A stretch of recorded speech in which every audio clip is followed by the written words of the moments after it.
This is still the best damn football show on the internet, period. Level up season, I'm back in my bag. Turned all of my L's to designer tags. Whole crew eating, we been through the fast. Now we toasting, we'll go where the pain used to last. Wrist on 10, mine on 100. Grind so loud, can't fake a front it. We ain't bragging, this just facts. Everything up and it ain't going back. Yo, came from them nights where the rent was a prayer. Now the view from the suite got a breeze in the air. Bottles in hand, but the scar's still there. That's the real type of flex, not the clothes you wear.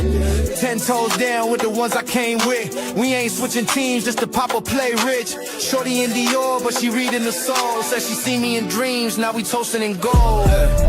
Level up season, I'm back in my bag. Turn all of my L's to designer tags. Whole crew eating, we been through the fast. What's good? What's popping? Your boys are in the building. It's a football Friday, and I'm fired up on a lot of different topics.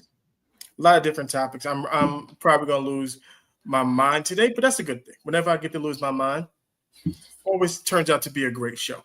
Oh, it's always a great show. It's always a great show when my boy Mel goes crazy. Always. I was gonna make it a smoke show, but I said, nah, let's not. I'm gonna hold that on. Not yet.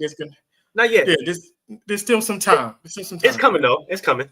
It is definitely on its way. Ryan Clark will definitely be in the crosshairs for that. Also, before we get into the meat potatoes, we got the warm up. We like to get things going before we get to the meat potatoes. Yep. I want to get your opinion on this. I don't know if I sent you this in Instagram or not, but I want to get your opinion on it and see where this conversation is going to go in the short term. So most definitely. Let's get it. Daisy throws dimes.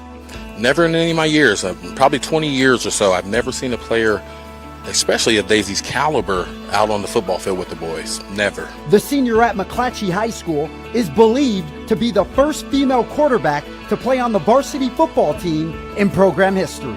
I wouldn't want it any other way. I love playing quarterback, and it's never been about, just trying to do something to be the first one to do it. It's just because I want to do it, and I happen to be the first one. Into the game checks number 13, Daisy Throckmorton.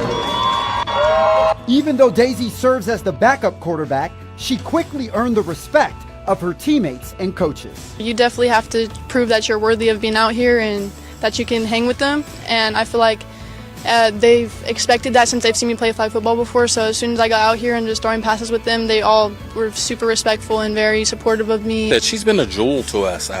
She continues to work hard every day. Whatever we ask of her, she does it. She doesn't take anything less. Whatever the boys can do, she can do just as well. Daisy realized she had a special gift at a young age. Early in elementary school, I used to do clubs during recess and stuff and just be out there in the field playing with the boys, and I just always loved it ever since. Not only does Daisy give the boys a run for their money on the gridiron, she's also the starting quarterback of the girls' flag football team, a star on the girls' basketball team, and a 4.0 student in the classroom. Daisy is a winner through and through. Like whatever sport it is, basketball, flag football, tackle football, whatever the case is, you're going to get everything that Daisy has inside. She's going to leave it all out on the field. Her mechanics is really well. Her arm speed, her throws, her quick outs, her timing, everything is just prestige. And watch out, because Daisy isn't afraid of taking any hits on the field. My dad was pretty concerned about me getting injured and all that stuff, but I've played football before, I've been hit before, so it's nothing new. And her message to younger girls who want to be in her shoes one day? Yeah, honestly, just go for it. There's nothing stopping you. The boys see you and they know that you can hang with them. It's fine, and there's nothing that you got to worry about. You just got to go out there and do it. The first day is always the hardest, but after that, once you get used to it, it's nothing new. Okay, you heard it. Your opinion on Daisy throwing dimes?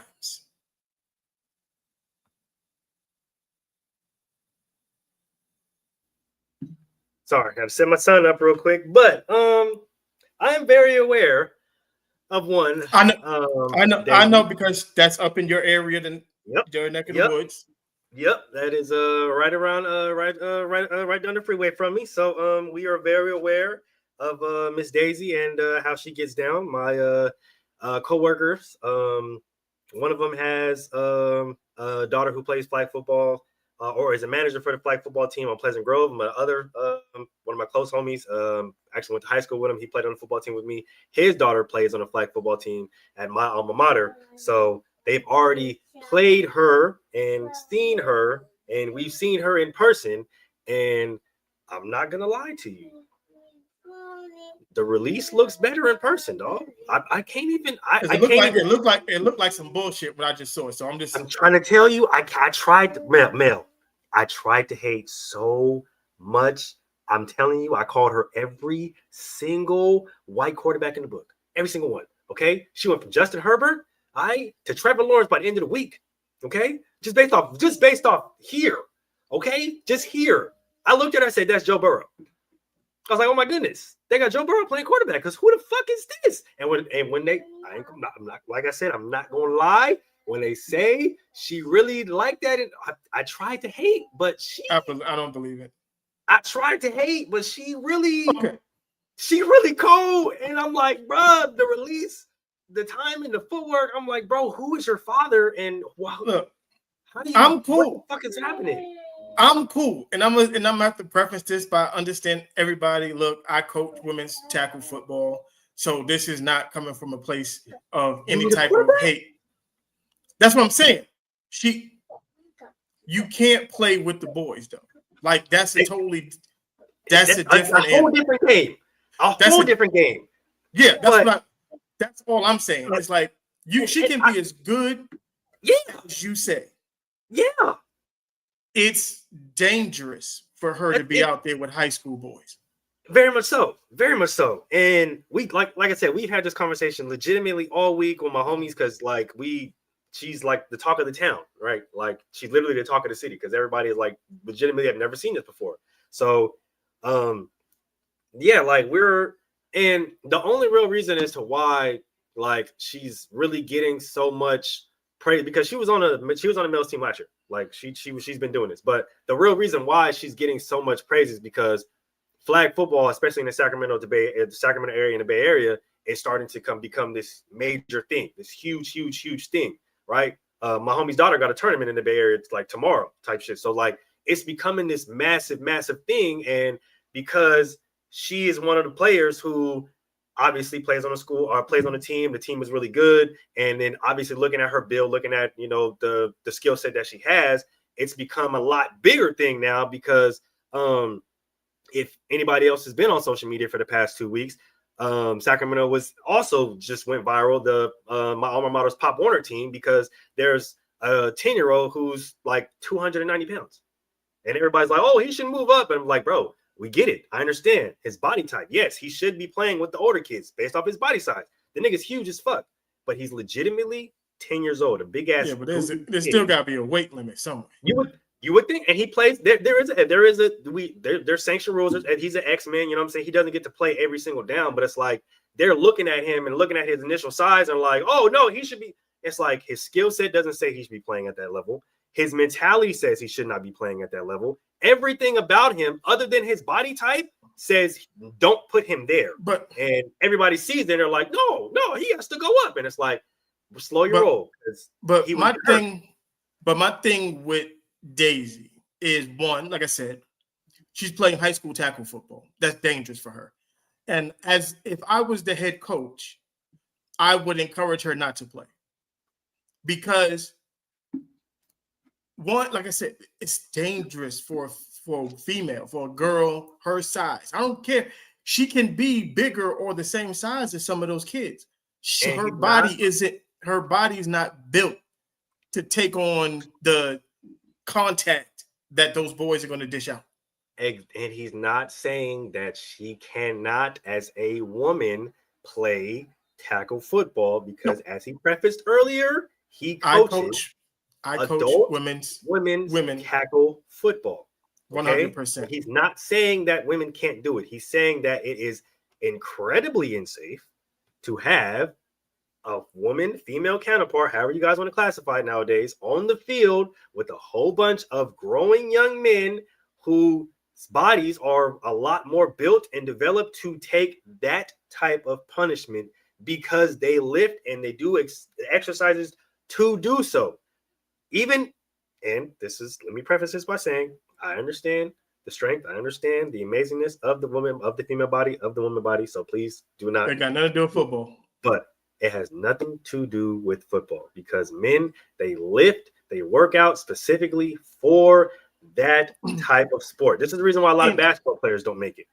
And the only problem, and one of the biggest problems I have with this is the hypocrisy of it all, is because there are people fighting to keep men out of women's sports. Yeah, I'm trying to run. Nigga, what's up? So then why isn't there the same outrage for women trying to get into men's sports? I've always felt like that. I'm not gonna lie to you. I'm glad you brought that up because I've always felt like that, right? Because it's there's never, I mean, and we've seen, everybody's seen Joanna, man. And I think it's more, I think it's more dangerous for a woman to trying to get into men's sports than women trying to compete against men. No, most definitely. Like if you look at any kind of co-ed competition or sport, right? The injuries as far as male versus women, and then with them competing together, the injuries that in totality aren't a lot, right?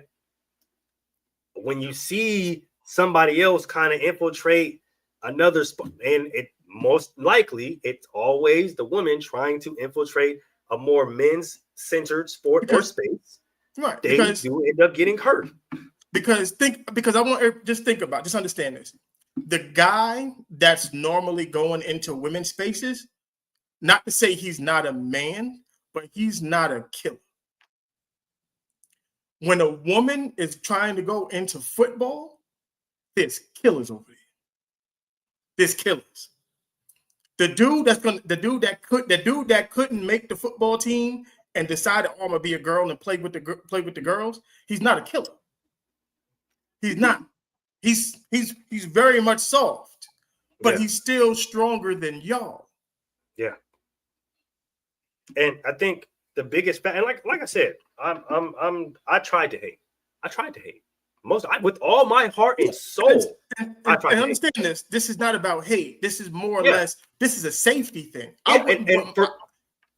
With Mel, where he's coming from, he's like, this is a safety thing. She shouldn't be out there based off safety. Me personally, I tried to hate as hard as I'm trying to tell you with every bit and fiber of my being. I tried to hate. I ain't gonna lie.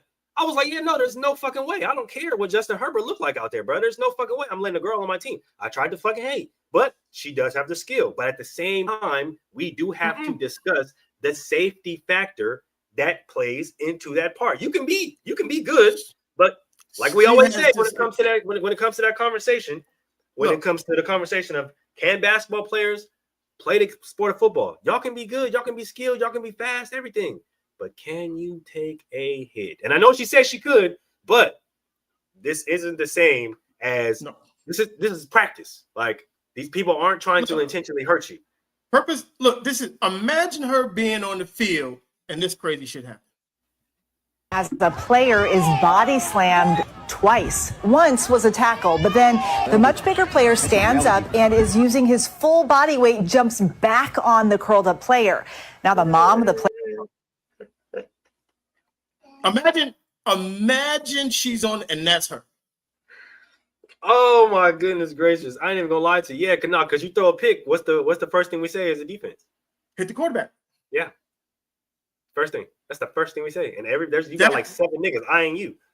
And that's a high school boy who has a fractured spine and is no longer capable of playing for the rest of the season. And they got to wait until he heals to see if he can play football again ever in life. And that's I gotta be saying, that's the biggest factor. Every single time people, and like I said, I know she takes hits. She may take hits at practice. That's all fine and dandy, right? But there is a different.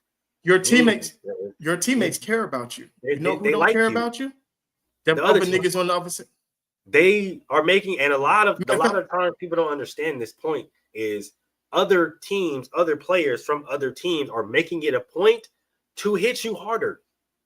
Because do you know the ego of young men, young boys? If a girl came in to play quarterback against them, not only are you the backup quarterback, but you're a girl on top of it. Yeah. So quick story, right? Because I want everybody to understand how just the energy that Mel's coming from right now, right? So quick story, sophomore year, right? We play Folsom. Everybody knows Folsom High School, Rider Lions, all the stuff like that. They beat Grant, all the stuff like that, right? Cool, for sure. They had a girl on their team at receiver, long ass fucking ponytail. The shit came out of her fucking helmet, was halfway down her goddamn back. She literally, when I tell you, she literally up and over, bow, head top, boom. That's what y'all call it nowadays, right, kids? Head top, bow.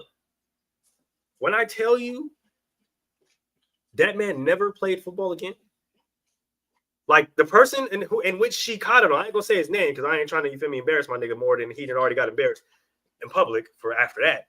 But he never played football again. He was never able to recover because once people found out that was a girl that did that, everybody was like, "Yeah, nah, bro. What you let it." And like me, Mel said, we're not trying to say that it's a skill issue. We're not trying to say that she is weak. We're not trying to say she can't play. But y'all gotta understand the physicality, the body type, the development. You let a girl go up, and he wasn't no small, like short. I mean, he's pretty tall, up and right here. I mean, thank you. And once everybody found out that was a girl, he never lived it down. That's how a lot of young boys think. So when you step on the field, a lot of young boys are thinking like, yeah, nah, I'm going to dip her on her head. You're not getting over on me. It's not going to happen. It's just not. Sorry. And it's like I said, I don't care. Like, she could be good. Yeah, she can be good. Go play with girls. That's where you belong, over there. You don't belong in men's sports any more than men belong in women's sports. You would be on my co-ed flag team. That will be your job. Because I'm going to tell you this right now. If I'm playing anywhere on the defense and you trot her ass out on the field, I am telling you, and this is just a competitor in me. This is not nothing malicious against her personally. You're dragging her ass up off the field. You're putting her on the stretcher. They're going to be pissed. They're going to. And your team is going to want to fight me because I laid her out. I'm telling you that right now. Because I ain't even going to do. I ain't even going to do her. Well, I ain't even going to hold you. I ain't going to do her dirty. But like the cold part about it is, like, I'm really going to like play the mind games, right? Because as much as I respect the big hit, I want the pick. Because you really thought you was going to come out here and play quarterback? Nah, I fucked the ball. You know what Sean Taylor did to the punter in the Pro Bowl? Yeah, or your energy is more like Your energy is more like Major Wright, Florida, national championship. Yeah, I don't care about the ball. I can dig that. I'm coming from more of an Ed Reed standpoint. Like, you really gonna roll this month? Oh, okay, for sure. See, you pick it off. She still thinks she belong out there. Yeah, so I need that. You hit her, and then she realized, I don't belong out here. Because remember, I told you, I'm gonna do her dirty. Remember, I said, I did say that. I'm gonna do her dirty. I'm not. See, and the thing is, right? When you play DB, right? There's some niggas you just avoid, right? There's I can't get touched, but you can't. I'm not. No, you already know what's going down. I'm lighting her ass up. You already know what is about to transpire, brother. Because as soon as I get the rock, I'm not even looking at the end zone. I don't even care about the rock. I'm taking the 15. I'm taking the penalty. I'm taking everything. It's going to Jello and juice, my nigga. That is going to be her diet for the next 6 months. I'm right here, and as soon as I see her, I'm not even going to try to like sidestep. I'm going to line her up purposely, just all of it, just right, because I want her to try to make the tackle. Because I know she's gonna try to. Yeah. Oh, that's that moment, right? That little split of fear in her eye where she get wide, like, yeah, I'm coming. Oh, yeah. Oh, I can't. I just want to see it. I'm not even giving the satisfaction. I'm putting the lights out. And I'm just gonna be like, look, this is why you keep her ass on the sidelines. Like, she shouldn't even be in the uniform. And it's not, and I'm saying this is not to say I would love to have her on my team. Almost definitely. Just not my high school boys team. I got a girls team right here. I need a quarterback out here in Vegas. When you graduate high school, you need a team to play for. Hey, I'll even pay you to come out here. Man, look, and on top of that shit, with NFL and the NFL flag teams, and you know what I'm saying, you got a solid future. Just stay away from the boys side. Yeah. And that goes for men as well. You feel me? Like, stay out of women's sports. You know what I mean? Unless we get it, they have co-ed. We're not talking about that. We're talking about specifically things sanctioned for men and women. Y'all don't belong there. That's the reason why they have specific things for men and women. This is like Clarissa Shields feeling like just because she's a 4-time undisputed champion in 4 different divisions that she can go up and now fight Terrence Crawford. No. That's not what that means. You're gonna get fucked up, and then everybody's gonna feel bad that you got fucked up, and it's too much. Boys don't play with girls, and girls don't play with boys. That's just the way it works. That's the way it is. It's the way it's gonna go. That's it. All right. I was gonna put this other one. They showed the safety from Texas and how this kid, he's 6'3", 220, playing free safety, demolishing shit. And I was like, and this is what you want your little girl to go out and play against? You don't want that bullshit. I'm not gonna. Well, I mean, shit. I know a 5'9" safety that would have fucking melted her life. I'm just saying in general, talking about, I've taken hits before. You have not taken hits. You've been tackled. You've been tackled. You ain't taking hits. But you haven't taken a hit. You feel me? Right. Or multiple hits to where motherfuckers ain't no form tackle, okay? They're coming full on torpedo shoulder pad, right? In your sternum type shit.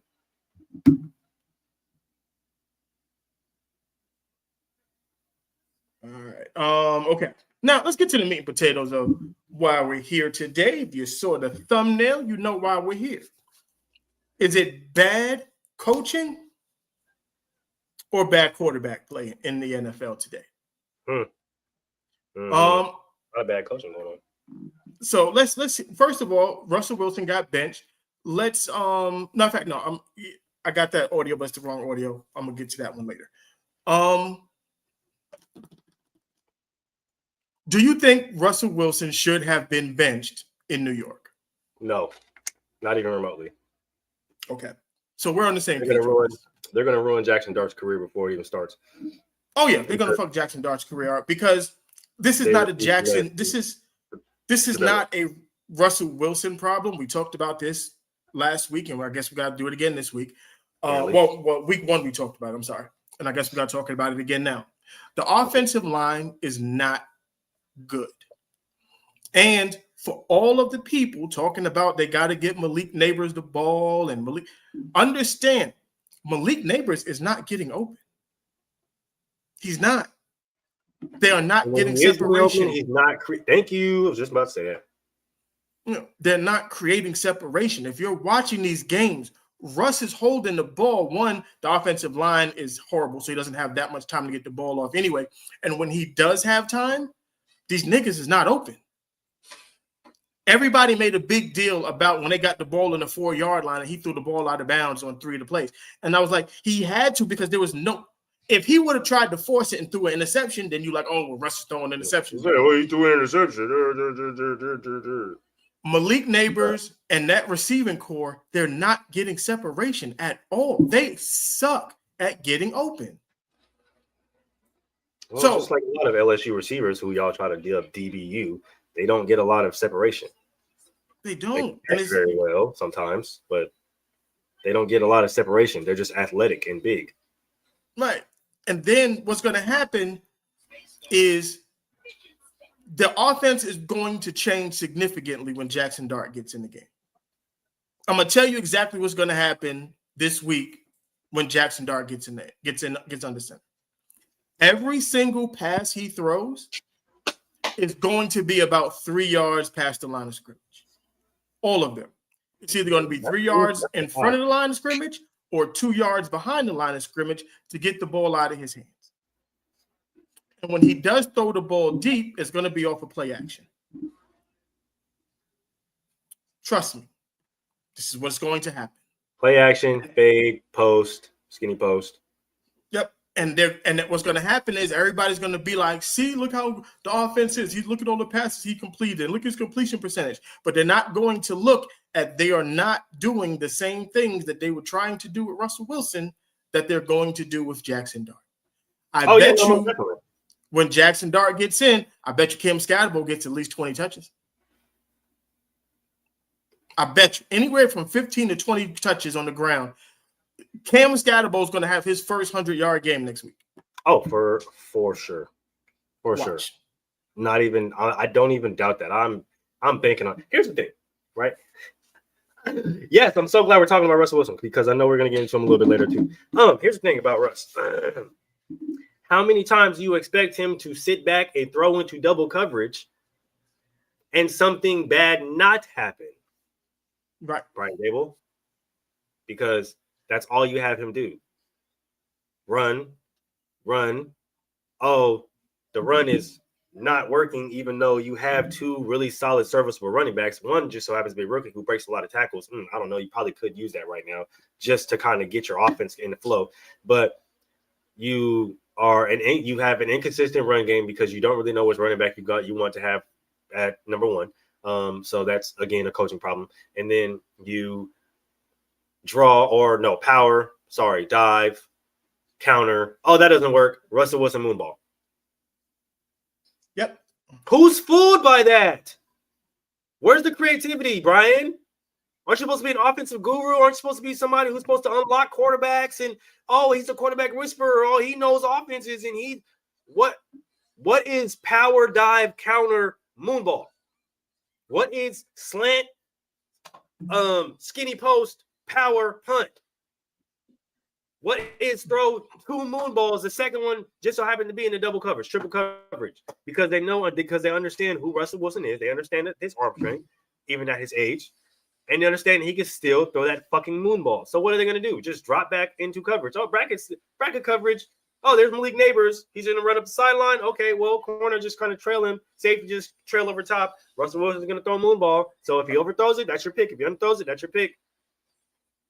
Where's the creativity? But it's Russell's fault I don't see him going out there changing plays at the line and calling audibles and controlling the offense because Brian Dable runs a tight ship, right? We understood this when he was in Buffalo. So obviously he's running the script that's within the coaching plan or the game plan.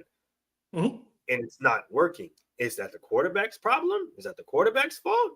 Or is that the coaching or the coaches? Because it can't be both. No, it literally cannot be both. No, I'm going to show you something real quick. This is, where is it at? This is a dive play. Cam Scatterbo is running into the guard. Why is the guard facing that way? I have no idea. It makes no sense to me. You see this leg right here? This is a giant leg. That is the left tackle that is on the ground on the dive play. It wasn't a trap. It was not. This is what the offensive line is doing or not doing. They're not blocking. What offensive line, when you hit an offensive lineman in his chest when you're running, somebody fucked up.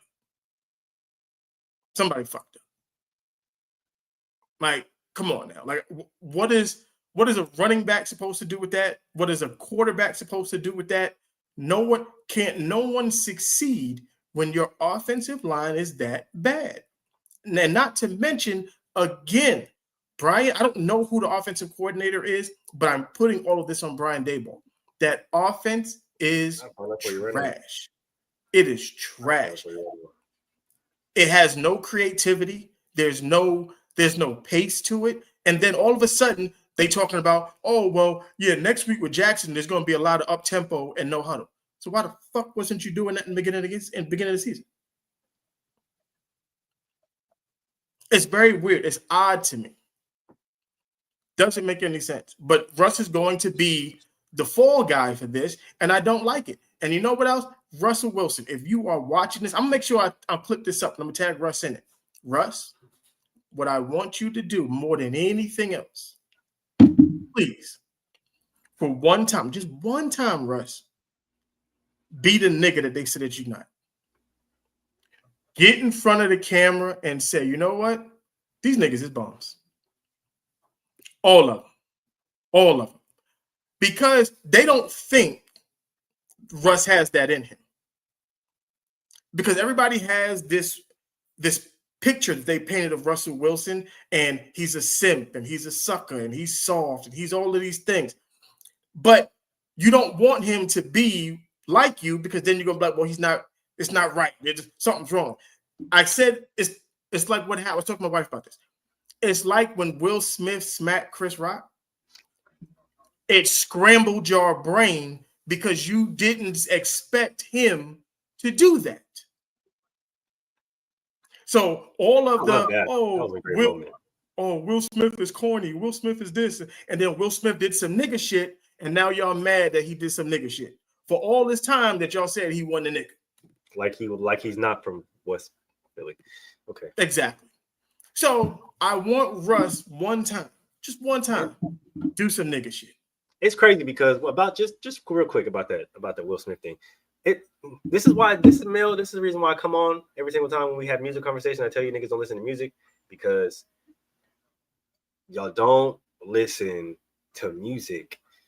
Will Smith has said this multiple times in multiple songs. He wasn't this prior fucking creature, fucking choir boy. He wasn't a church guy. Just so people know, Chris Rock wasn't the first nigga Will Smith. I was gonna say Chris Rock wasn't the first, nor will he probably be the last that Will Smith has fucking smacked, bro. In West Philadelphia, born and raised, the playground. That's a real song. He really did that. I got into a fight on the play. He was really like that, nigga. You have growing up in West Philly, you have to. It comes with the territory, okay? That's like my man in his hat. Growing up in Queens, you got to catch a few. It is what it is. Hey, look, don't mean you got to do it all the time, but just understand. If you are willing to take the test, I got the number 2 pencil. You know what I mean? E for everybody, okay? It is what it is. But, okay. His hands are rated E. And, all right, so look. I understand that Russ has been in the news for more reasons than one. The benching thing, I don't think it's his fault, and I honestly think he's probably going to end up getting his job back. If anything, they're going to go to our guy Jameis, which I have no problem with, but I still believe that Russ should be the starter of that team just for the development purpose of Jackson Dart. But other than that, I understand that there's a lot of different narratives about one Russell Wilson, and the interesting part about it is, right, and just like Mel said, right, there are times to where you do have to do some nigga shit just to kind of quiet the noise, right? You have to. And every once in a while, you got to just once in a while, that black card that you got in your back pocket, you got to pull it out and swipe it. Every once in a while, you got to pull it out and swipe it. And it may not even be a swipe. You feel me? Y'all remember Chris Tucker, Rush Hour, flash the badge, just real quick, bow. You know, it ain't got to be too much. I'm here. You know what I mean? I'm outside with it. You dig? But I understand everybody's going off with the Channing Crowder because he came back and said, I get it. Okay. I'm glad you said that, but go ahead. I'm gonna get to Channing. I'm getting Channing in a minute too. Yeah, I get it. He's not the type of person that everybody would want to kick it with, whatever the fucking case may be, or whatever he said. I don't really care. None of that shit matters because at the end of the day, you're not kicking it with. This is the biggest point that I want to fucking make. You don't know him. None of you know him. You don't know him at all. The nigga could be the biggest nigga in the fucking world, and right? You don't know. And you don't even know. He could literally be the biggest nigga, smoke weed, drink Hennessy, all kind of crazy shit, and you don't know. But the thing I hate the most is when Shannon Crowder is saying, you know, Russ is lame, Russ is corny, Russ this and that and third, da da da. Nigga, this the same man that said him and his wife go to nude beaches to watch naked people. I don't know about y'all. That's weird behavior and lame behavior to me. We all lame in somebody's book, just so we're clear. And And Shannon, you're gonna sit there and say Russ is he a lame? Why would you leave Future to get with Russell Wilson and this, that, and the third? Nigga, you just mad because his lame and corny is cooler than your cool. And that's okay. So that's one thing I do want to emphasize. Okay, niggas who sit up here and speak about other niggas' mannerisms and other men, how they act and if they're cool or not, whatever the case may be, you 9 times out of 10 they're projecting because they want to be that type of person, but they don't know how to operate in that type of space. And there's a part of Shannon you wish you was Russell Wilson, nigga. But I will say this, right? A lot of people, and I've seen a lot of people, talking about the whole Shannon thing, right? And a lot of people, especially people from the hood, are trying to act like they don't know what he's talking about. And Mel, I know you know exactly what he's talking about. Just like you said, like the nigga like to go to new beaches. Like, nigga, that's weird to me. Nigga, I'm not finna fuck with you and go to no fucking with new beach. Nigga, no, we can't be cool, bro. That's weird. That's weird behavior to me. You a freaky frog. You feel me? I get it. That maybe some shit that you might got some associates that's with that. That's what gets you. If that's what you like to do, dog, then that's what you like to do. It is what it is. But I'm not doing that. This is my biggest point here, right? When it comes to who's cool or who's not and all this other extra shit, bro, it's like obviously he's not cool to you because you do different things for entertainment, you do different things for fun, and that's fine. But just because he's not your cup of tea, that doesn't make him this, it doesn't make him that. Like, I get it. A lot of you hood niggas, a lot of you niggas that's from, you feel me, the trappists of the trap and the hoodest of the hood, and all you motherfuckers want to be all macho and shit online. All you niggas want to be hood niggas online. Everybody a gangster online now, right? Because everybody a gangster. Okay. The biggest problem we have is that we only associate being black with being ghetto. With being with nigga shit. You can say it. It's okay. With nigga shit. And that's the thing. Like, everybody's the blackest of the black. Everybody's supports and pro-black, and everybody, like I said, everybody's rich. Everybody got money. Everybody a gangster. Everybody is tough. Everybody got the strap. Everybody got the pole. That's cool. Okay.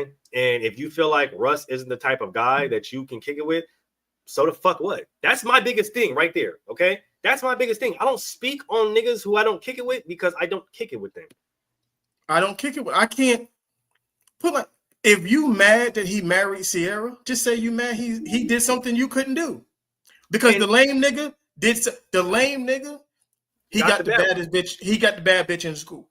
Which he did that. You shouldn't be surprised. They've been telling you that shit since fucking elementary school. Don't ever make fun of the nerd nigga. Don't ever make fun of the super nice or the smart people, because at the end of the day, they're the best friends to have because they're gonna be the most successful. We've already known that. And like, I've always said this, like, if the nigga is not the type of person that you would kick it with, then why are you talking about the nigga? Why do you care? Why are you talking about him? I don't talk about niggas who I don't kick it with. I don't talk about niggas who aren't my type of people to get. I'll talk about people who I wouldn't normally associate with. So it's like, if he's not cool enough to kick it, and I get it, bro. Like, you feel me? He may not be the type of dude who you can hit up on the weekend and be like, yo, let's go grab a drink. Let's go, you feel me? Go grab some raps. We go smoke something, go to the bar, whatever the case may be, right? He may not be that guy for you. You feel me? But you know what? That's the thing, Russ. That's the reason why. And I want to make this big point before Mel goes. That's the reason why Russ hasn't said anything, guys. This is the reason why his wife has even came out and was like, I'm not going to entertain that conversation because I know this. I know the nigga. You feel me? This is the reason why Russ hasn't came out and said anything, bro, because I need him to. I want him to. And as do I, right? I just want him to be like, shut your bitch ass up just one time. But this is the reason why he hasn't came out and said anything, right? He hasn't came out and said anything because Channing isn't the type of nigga that he would hang around either. He doesn't fucking care. Like we just said, he's not the type to sit around and talk about niggas who he wouldn't hang out with, regardless. So all of Channing's opinions, all of his thoughts, all of his vitriol toward Russ don't give a fuck because he sits back with his rich friends and his baseball owning friends and his business owning friends and his multiple Grammy winning friends and all of these rich motherfucking friends, not the podcast niggas who sit around and talk shit. You feel me? He's with other groups of people and they're sitting back and they're laughing at your dumb ass while they're sipping on Mai Tais and wine on fucking yachts and goddamn Bora Bora. Right. Like, if lame is I get to hang out with Barack Obama and sit in the press box with the commissioner of the NFL, Roger Goodell, on my off days during the Super, call me lame, dog. Like he can be lame, bro, but he's lame with his own group of what? Lame friends, because you probably think they're lame as well. And guess what? They don't care. So I don't, and that's the thing. I don't understand the speaking, like, bro, like the nigga ain't doing shit. The nigga ain't doing shit to nobody besides and that's the part. That's the part that bothers me the most, is that Russ don't never say nothing, and everybody has something to say about him. And that's what bothers me. When the shit came out and everybody like, oh, well, Russ is a lame, Russ is a this, Russ is nigga. So the fuck what? Which first and foremost, what you nigga gonna do? What is anybody gonna do about it? Y'all ain't gonna do shit about it. It's not like you gonna go up there and nigga take Sierra from Russ. Like, what the fuck are y'all gonna do about it? And then the next biggest factor is, why does it matter if it's not you and or your homies? But that's the problem. That's where I see. To me, that's where there's a jealousy part of all of this that no one wants to acknowledge. It's not that Russ is lame. You just think that you're a better person, that you think that Sierra should be with someone like you and not someone like him. That's all that is. Has nothing to do with it. And on top of it, none of that shit got anything to do with how this man played quarterback in the NFL. None of that. Like, so to bring that up, to get personal with him, that's bitch nigga shit. It's weird because you don't know the nigga. You don't know, and that's why I've always said, because motherfuckers always try to have this, like I said, everybody tough, everybody from the hood, everybody got a gun, everybody rich, everybody this, everybody that, bro. And motherfuckers that get on social media and act like they are the hoodest of the hood or this of the that and all this other extra bullshit. And it's like, y'all will sit up here and act like because of a few press conferences, because of what you see on social media, that you actually know these people. You don't know these people.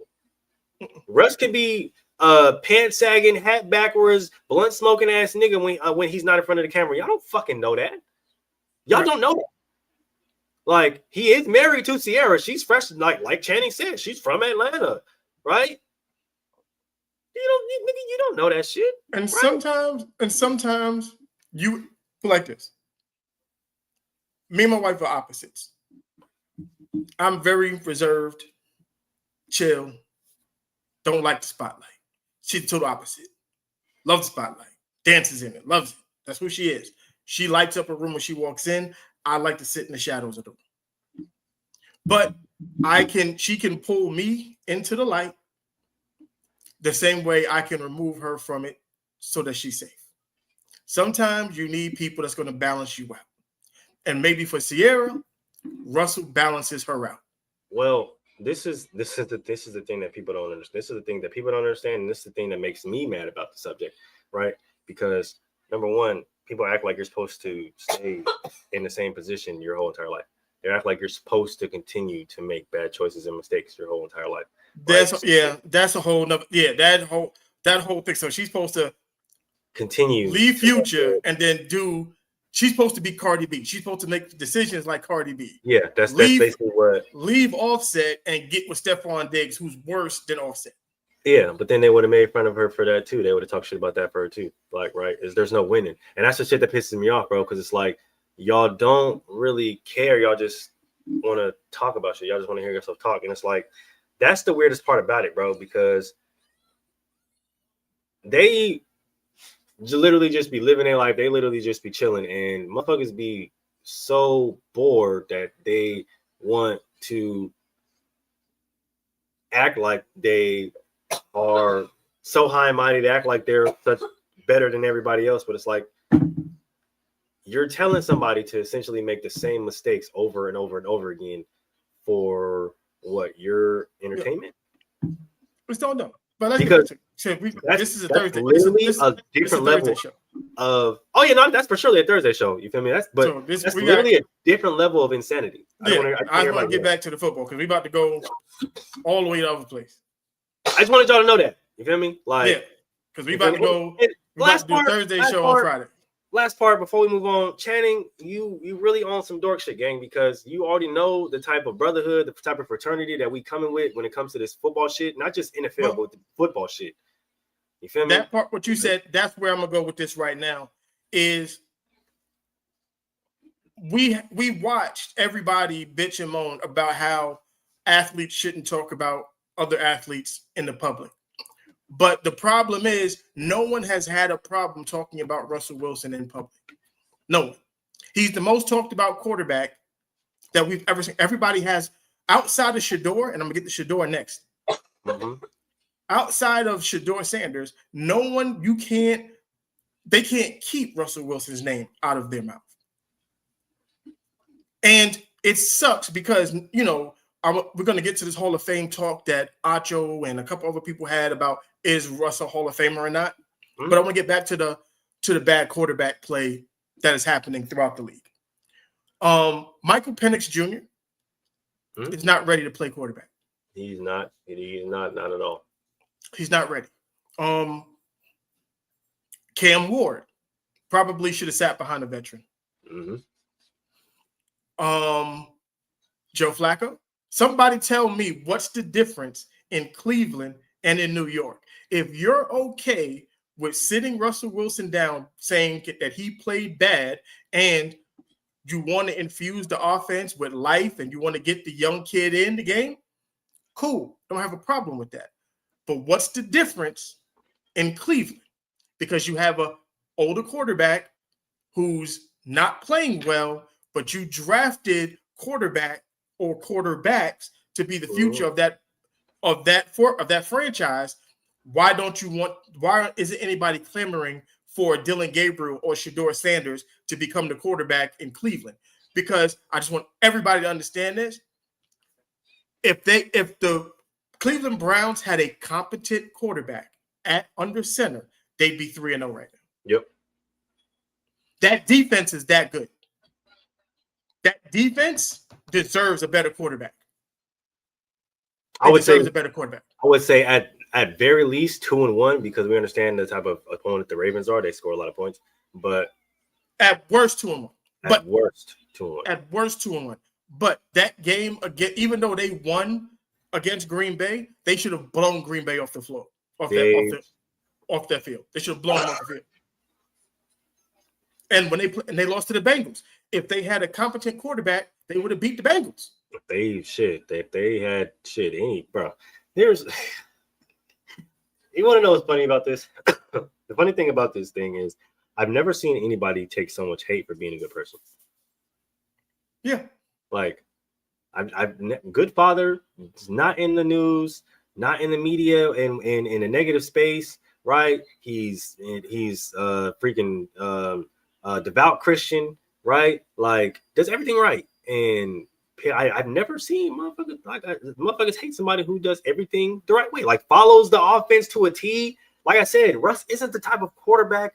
This is the reason why Pete Carroll liked him. A lot of y'all don't understand football. This is the reason why Russ is so sought after, because everybody, why does he keep getting a job? How does he keep getting a job? This is why. He's not the type of quarterback to go up there and freaking draw shit in the dirt and improvise, right? He's the type of quarterback to follow the system. So when you're telling me that this person Russ doesn't get enough credit for his football acumen. No, and I will go back. I was just about to go there.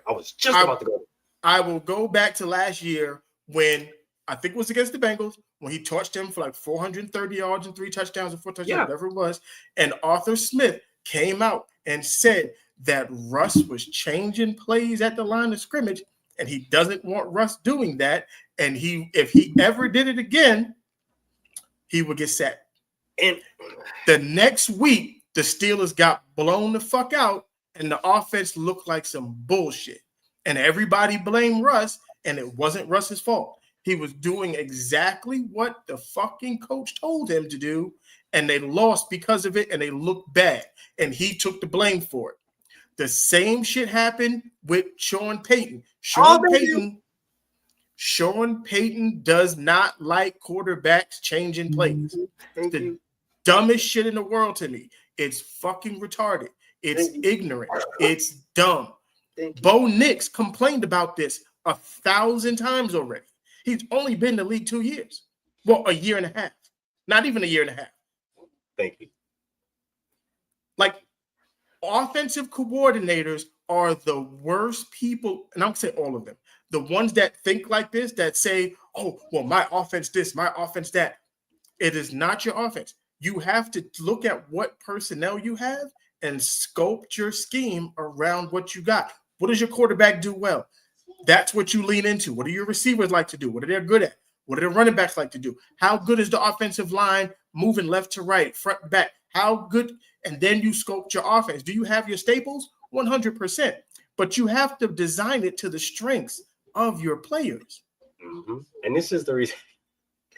This is the reason why I said, like, he's the type of person, right? And this, like Mel says, it's all been apparent everywhere he's been, right? Because this is the reason why him and Pete Carroll fell out, right? This is the reason why Pete Carroll loved him at first, right? He was a guy who paid attention. He's a guy who followed directions. He was a guy who didn't change up the game plan, right? He followed the game plan, right? But he had a little success. Then Russ, being the smart quarterback that he is, right, starts to see different shit. And he's like, nigga, I'm not gonna run this fucking play. You want to know where you guys want to know where it went, where that shit went wrong? Where he literally stopped listening to Pete Carroll and start paying attention to himself? Say it. The fucking Super Bowl where they decided to throw it at the fucking 1 yard line instead of give it to Marshawn. Because why? He literally came out and said, he's like, no, the plan was to run the ball. But they said, no, we're going to pass the ball, right? And even he said, I wanted to change the play, but I knew the type of energy, I knew the type of trouble I would get into. Marshawn told him in the huddle, tell him I changed it and give me the ball. Marshawn literally came. You can watch his podcast and they'll confirm it. And Michael Robinson will confirm it as well. Marshawn literally said, tell him I changed the play and give me the rock. That is where the disconnect and the trust that Russ had, and not only in offensive coordinators, but in head coaches, that's where it stopped. That's where the disconnect came with him and Pete Carroll, right? So then he moves on to Sean Payton. Oh, I'm in a new program. Let me go ahead and follow suit. All the stuff like that, right? Oh, we want to get to Nathaniel Hackett. And then guess what, right? Nathaniel Hackett gets fired. Now Russ is like, nigga, I'm the offensive coordinator. Now I get to fucking do what the fuck I want to do. And now he's taking blame from who? Sean Payton. Oh, we're not going to give you a contract if you win. Has this ever been said? And I want everybody to sit up here and pay attention to this, bro, because this is the reason why the hate and the vitriol on Russ don't make sense. Has this ever been said to a fucking quarterback that's won a Super Bowl, that's been to multiple Super Bowls, that's been in MVP talks? If you win a game, you are benched, and we're cutting you and not going to pay you throughout the rest of your. Has that ever been said to a Super Bowl winning somebody who is garnering MVP votes? The thing about it is, this is the problem I had. West, one of the best, one of the most competitive divisions. Sean Payton told his starting quarterback, his Super Bowl winning quarterback, if you win, I'm benching you and you're going to get cut.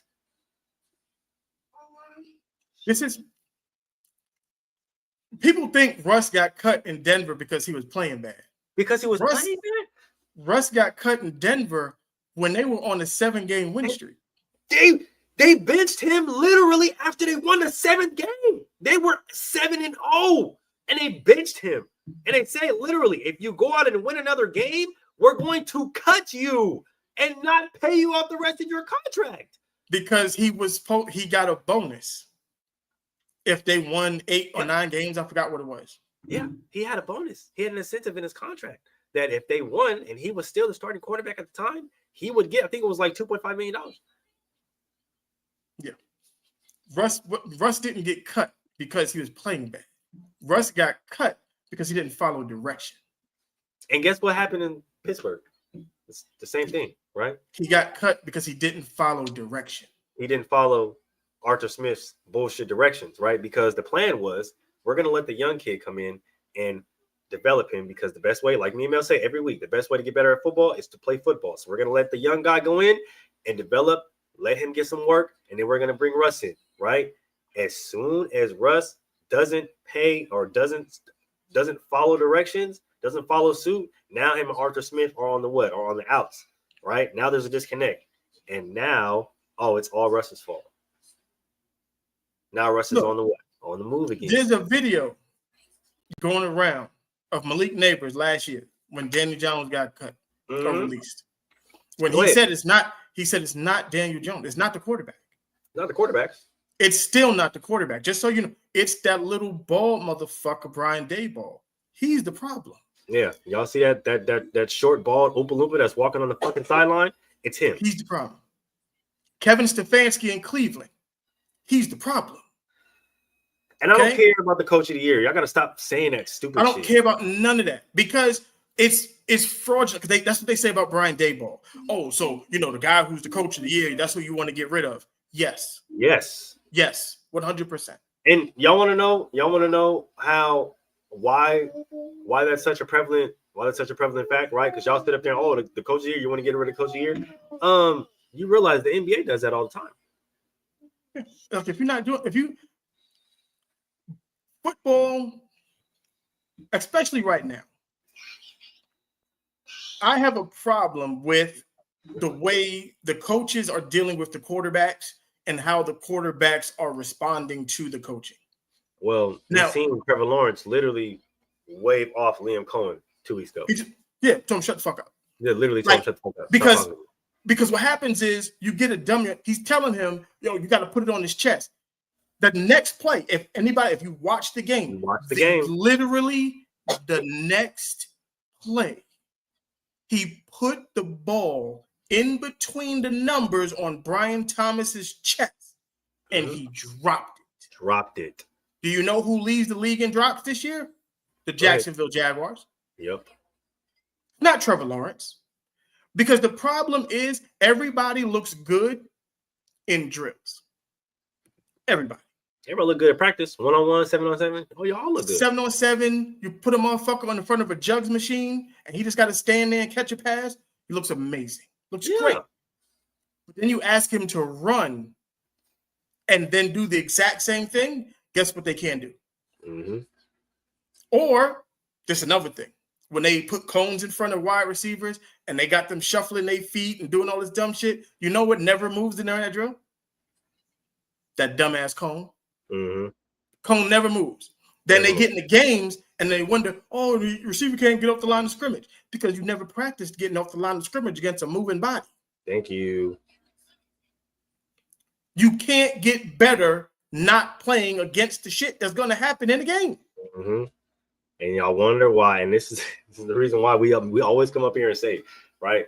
Like, if you're going to do one-on-ones, if you're going to do 7-on-7, like, y'all need to do a lot more teamwork because you wonder why. It was always when I was in college, when I was in high school, when they called one-on-ones, nigga, it was receivers and DBs. Yeah. Line up. Yeah. And niggas was calling people out. Like, no. Yeah, no. I want you. I want you. Yeah, come on. Come on. Step up. And this is the beautiful part about this now, right? Because I don't really see this a lot now, right? It wasn't just like us getting the smoke, right? Like linebackers, running backs was getting in on the action. You had legitimately old linemen calling out D linemen. Like the offensive line and the linebackers and the tight ends, they were in the pit. They was in the pit, calling niggas out. Hey, 1-on-1, let's get money right now. Let's go. Receivers, DBs, and running backs and safeties, we were in the middle of the field, running routes.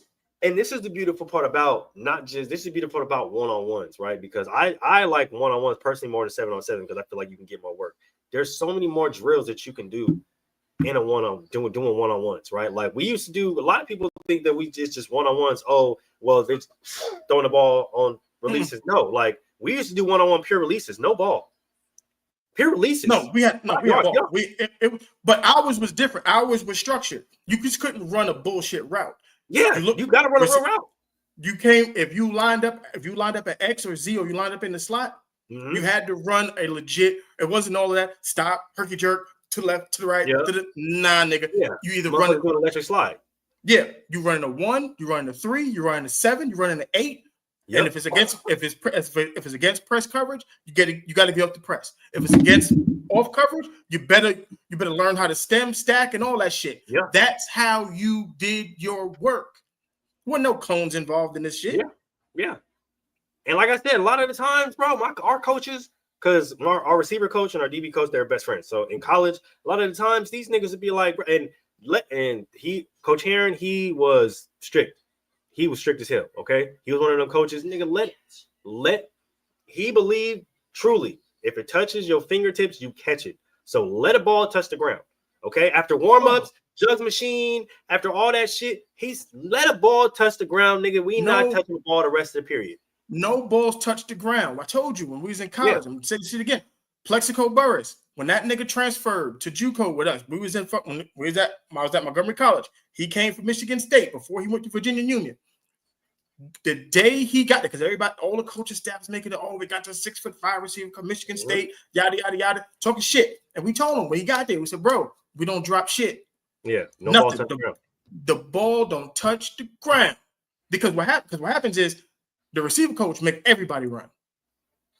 So it's not he dropped it, so he got to run. You drop it, everybody run it. Mm-hmm. And this motherfucker dropped 3 passes, and we got fed up. And I played receiver and DB. So when we went to 7-on-7s, we had a scrimmage. I said, "Look, let me go to corner." They was like, "All right," they just call me Roach. They said, "Roach, cool, go to corner." I lined up in front of that nigga, almost broke his back. And I said, "That's for dropping passes, dog. We don't drop passes." Yeah, it becomes, and that's kind of where I'm getting at. Like, right, like we used to our coaches used to legitimately, if receivers would drop a ball, we're not. You don't get a ball, bro. You don't get very many opportunities. So if you gonna miss out on an opportunity that we're giving you, you gonna learn today, and it would become a legitimate 100%. Fight now. Like it's more than just one-on-ones. It's more than you just getting open.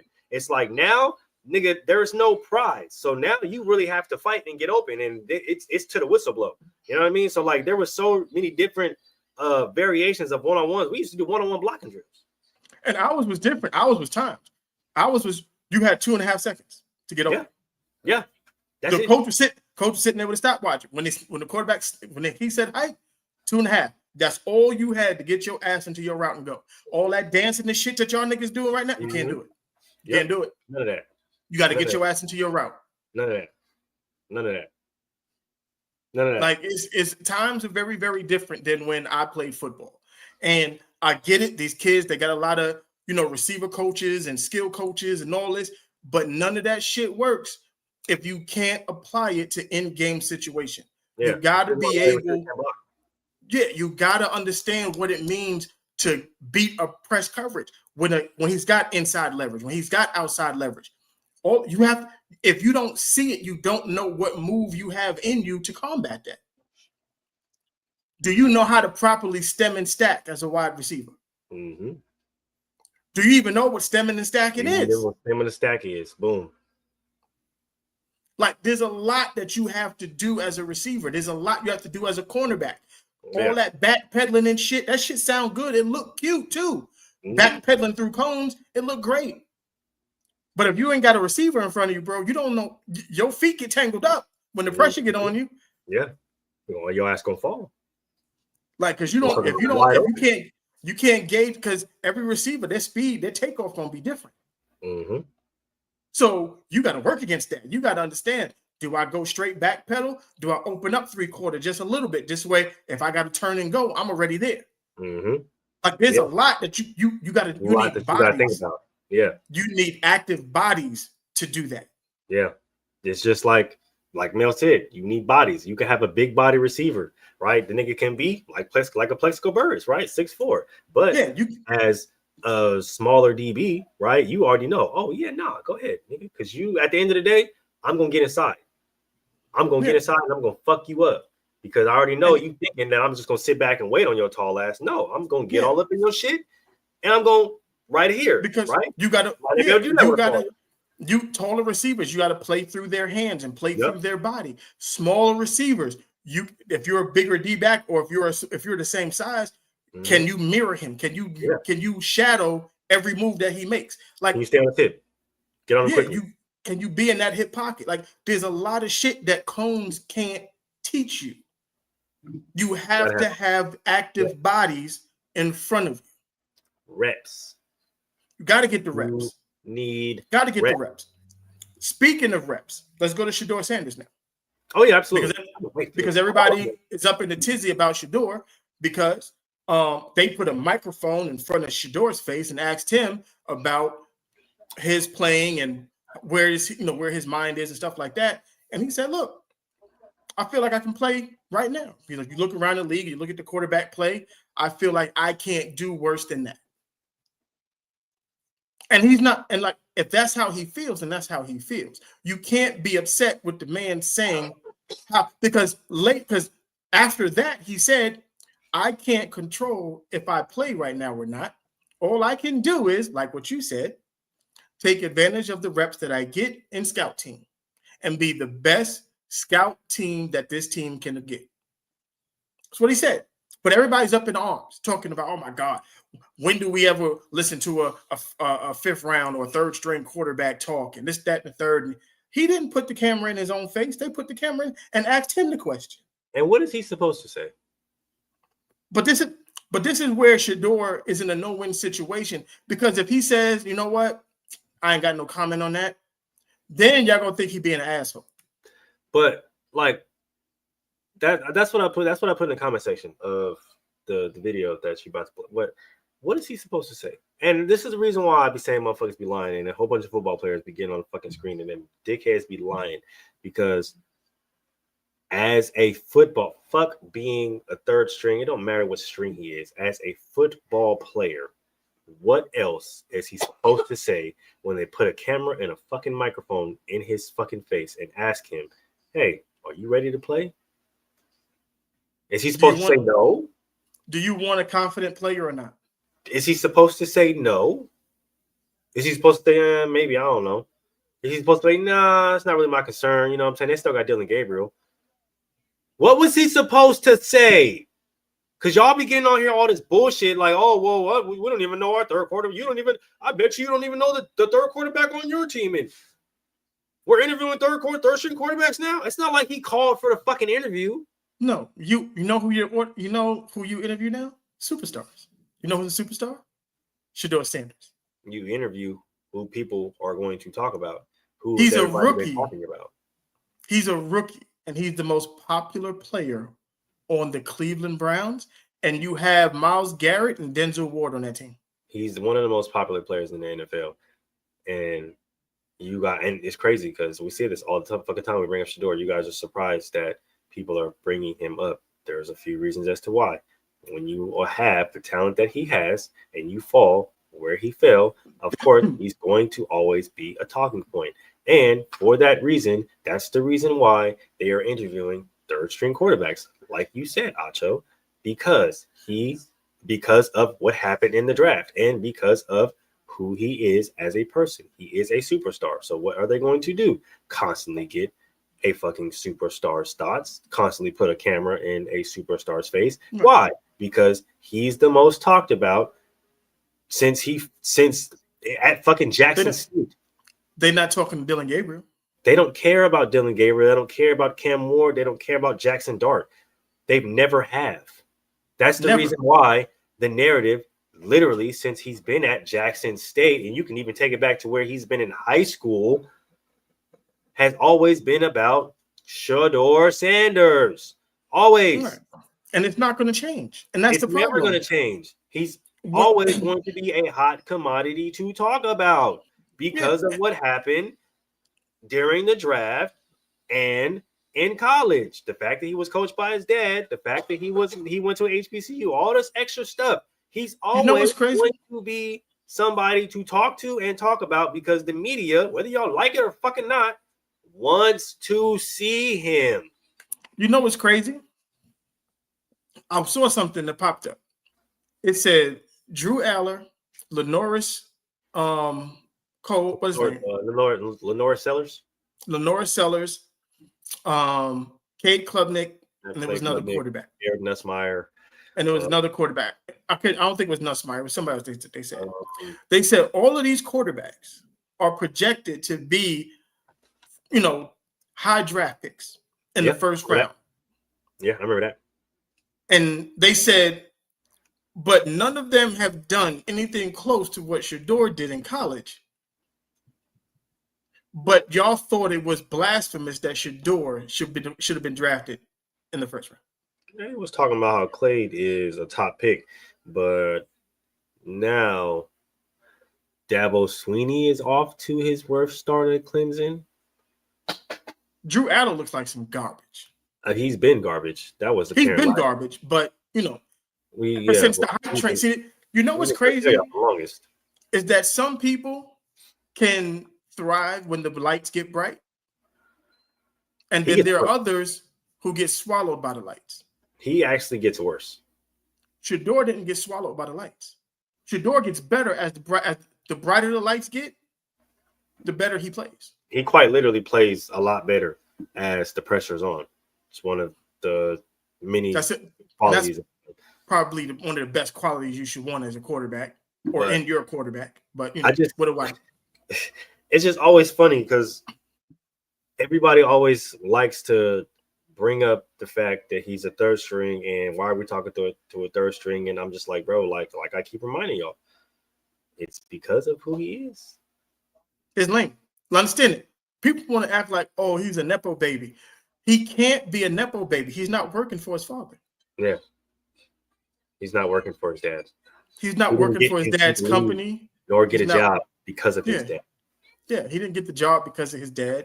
Let's talk about his comments, because everybody heard the comments and decided to run with it and decided to say all this extra dumb shit.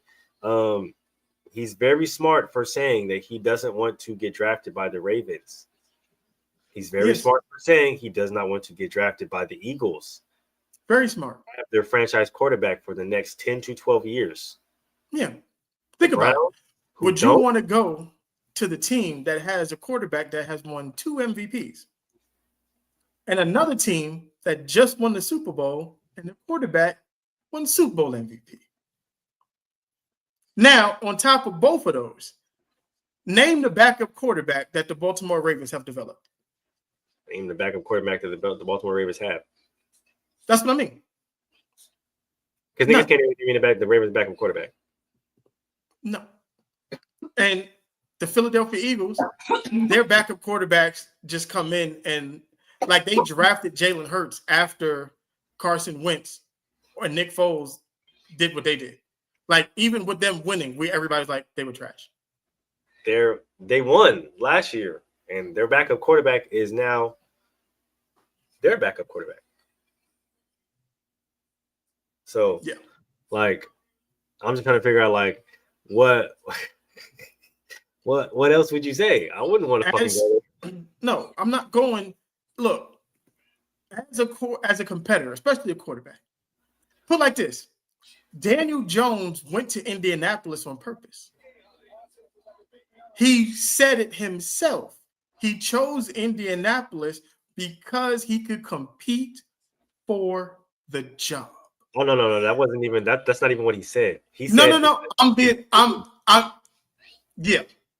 trying to be nice about it because y'all was on Anthony Richardson line, bro. We told y'all straight from the jump out the gate, bro, was not good. He said, I quote, I chose Indianapolis because I felt like I can win the starting job.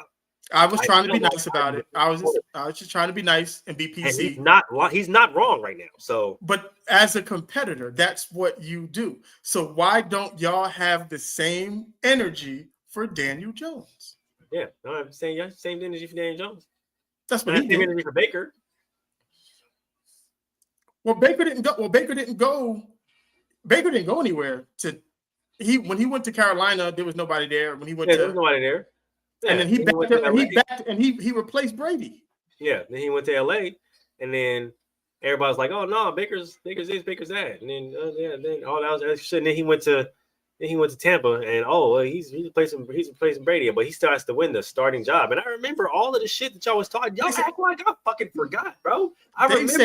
They said Kyle Trask was better. They said Kyle Trask was better than Baker Mayfield, and that he had a better chance as starting, and Baker's career was over. Yet another Heisman Trophy winner to yet fizzle out in the NFL. And y'all were dropping clip after clip after clip on Twitter and on Instagram and on Facebook about Baker sailing balls here and there, and oh, Baker bad pass here, and oh, Baker threw an interception. And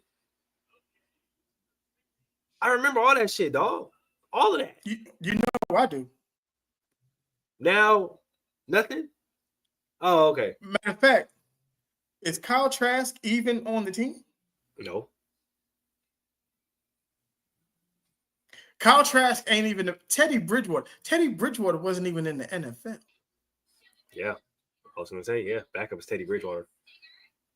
The fuck out of here. This is why I know. This is why I tell y'all don't know. Y'all don't know shit. Y'all don't know what you're talking about. Y'all be talking about. It was literally perfect for him to go to Cleveland. Everybody else was being weird, right? The Saints are stupid. Let's just put it that way. And you know why I call bullshit on this? You tell me if I'm wrong or not.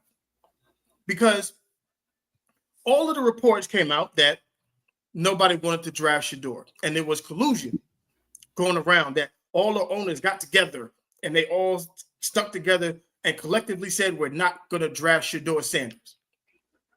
If that was the report and those were the sayings, if the Eagles said they called Shador and they wanted to draft him, and the Ravens said that they called Shador and they wanted to draft him, why didn't this shit come out back in April?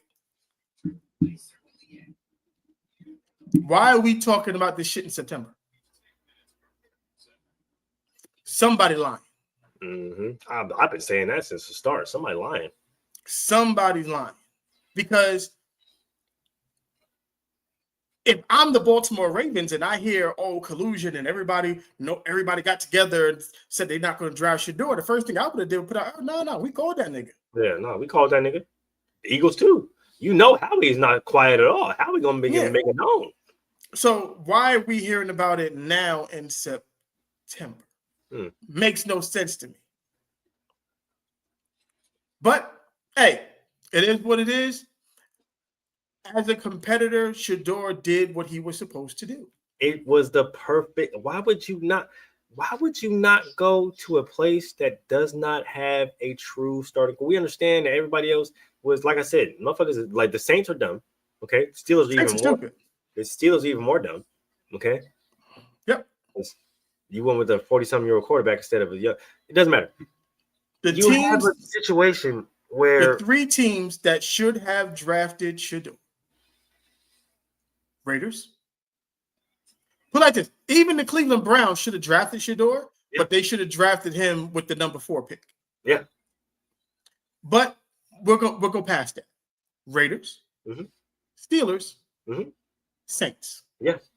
You three idiots fucked it up. And the Raiders probably had the best situation because you got Geno. Geno, he could have sat behind Geno for this year or for a couple games this year, whatever it may be, and then you can move him right on in. Going to New Orleans and starting right off the rip, probably not a good idea. And you probably don't want him sitting behind Aaron Rodgers for a year. Aaron Rodgers is an asshole. You don't want Shador picking up really bad habits. But they probably don't sign Aaron Rodgers if they draft Shador.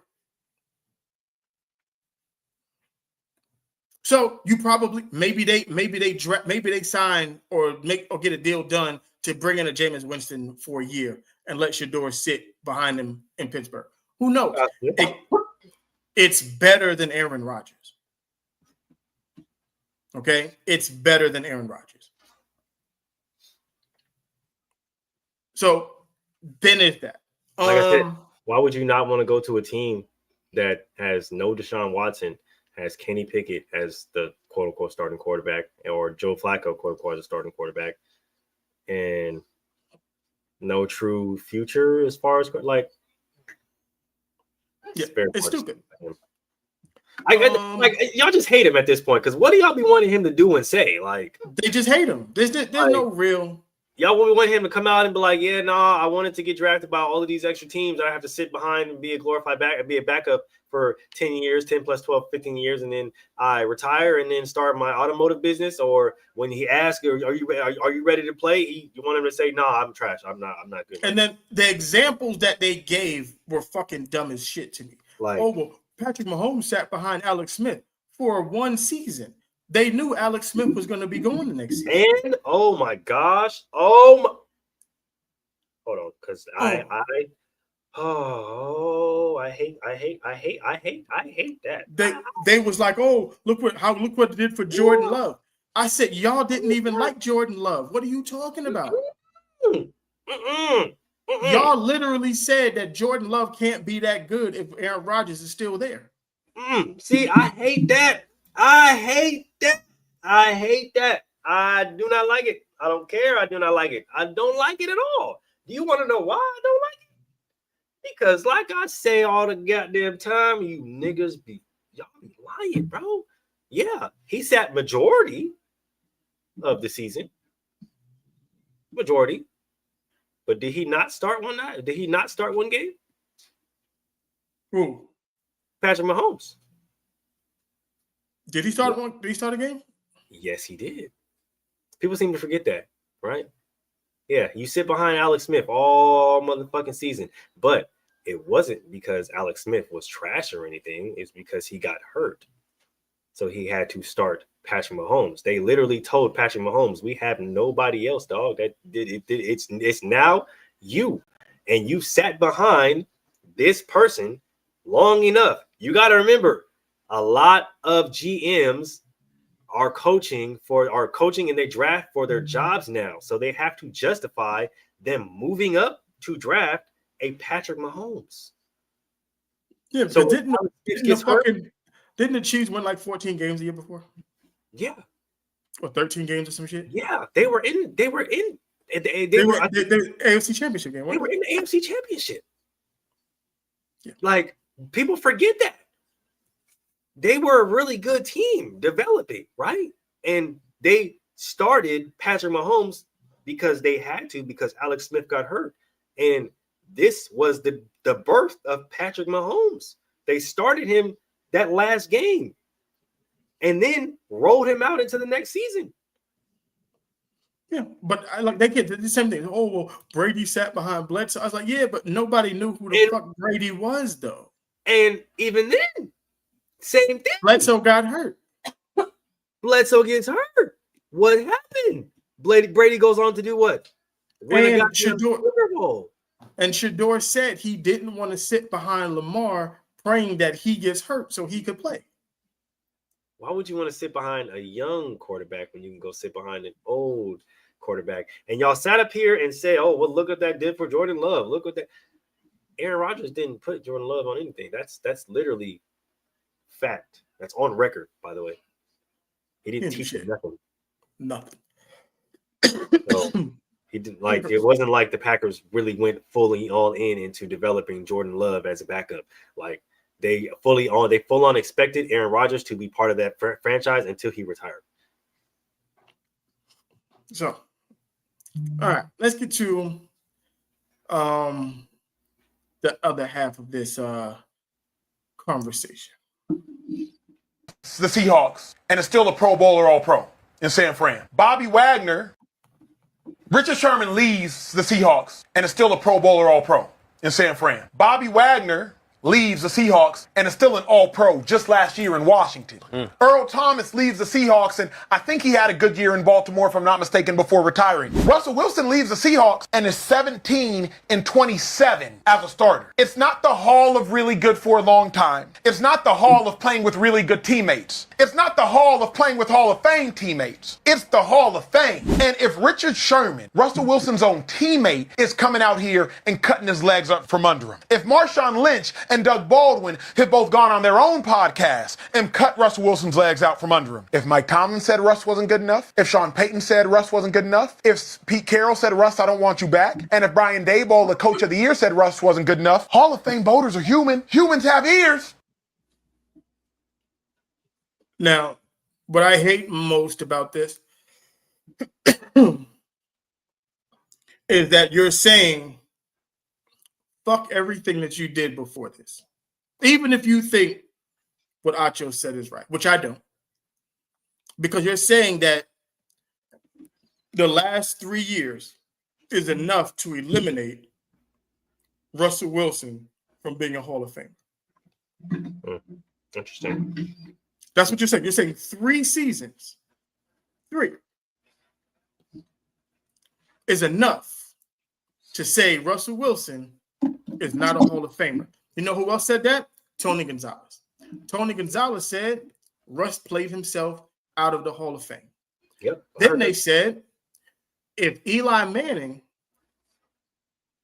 isn't a Hall of Famer, then Russell Wilson isn't a Hall of Famer. But everybody knows where I stand on that. Eli should definitely be a Hall of Famer. There's not his resume says Hall of Fame, the same way that Russell Wilson says Hall of Fame. I'm not saying first ballot Hall of Famer. I'm saying he is a Hall of Fame player. Let's see. Now, but these are the same people that want Cam Newton to go into the Hall of Fame. Cam Newton. If Russ played his way out of the Hall of Fame, guess who the fuck played their way out the Hall of Fame to? Cam Newton. Because after that quote-unquote 2015 season, Cam ain't do shit for the rest of his career.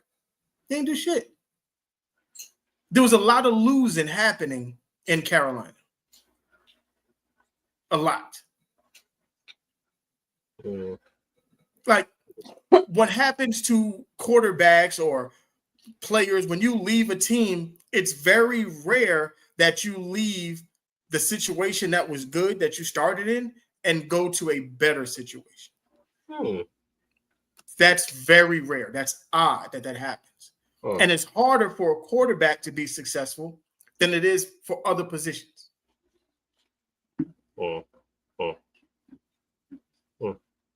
But go ahead. I know you over this. You scheming up. Go ahead. What you got? Oh, you know I'm over here ready to.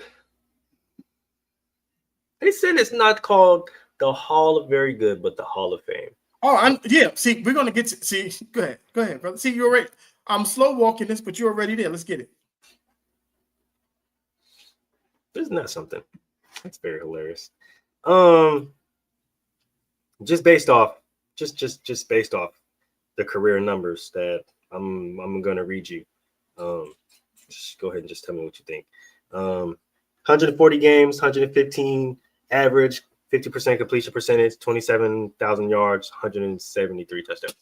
Is that Hall of Fame worthy quarterback? Just based off that. No. Okay. 5-time Pro Bowler. Five-time Pro Bowler, Super Bowl champ. Rookie of the Year. 5-time Super Bowl. He said 5-time Pro Bowler. One time Pro. All-Pro. One-time All-Pro. One-time All-Pro. 5-time Pro Bowler. 1-time Super Bowl champ. Super Bowl III MVP. Rookie of the Year. Hall of Famer? Yeah. When you add the other stuff to it. Okay, for sure. To somebody else, just like I'm just saying, I'm just reading off stuff. 202 games, 188 average, 64 completion percentage, 46, almost 47,000 yards, 353 touchdowns. Hall of Famer?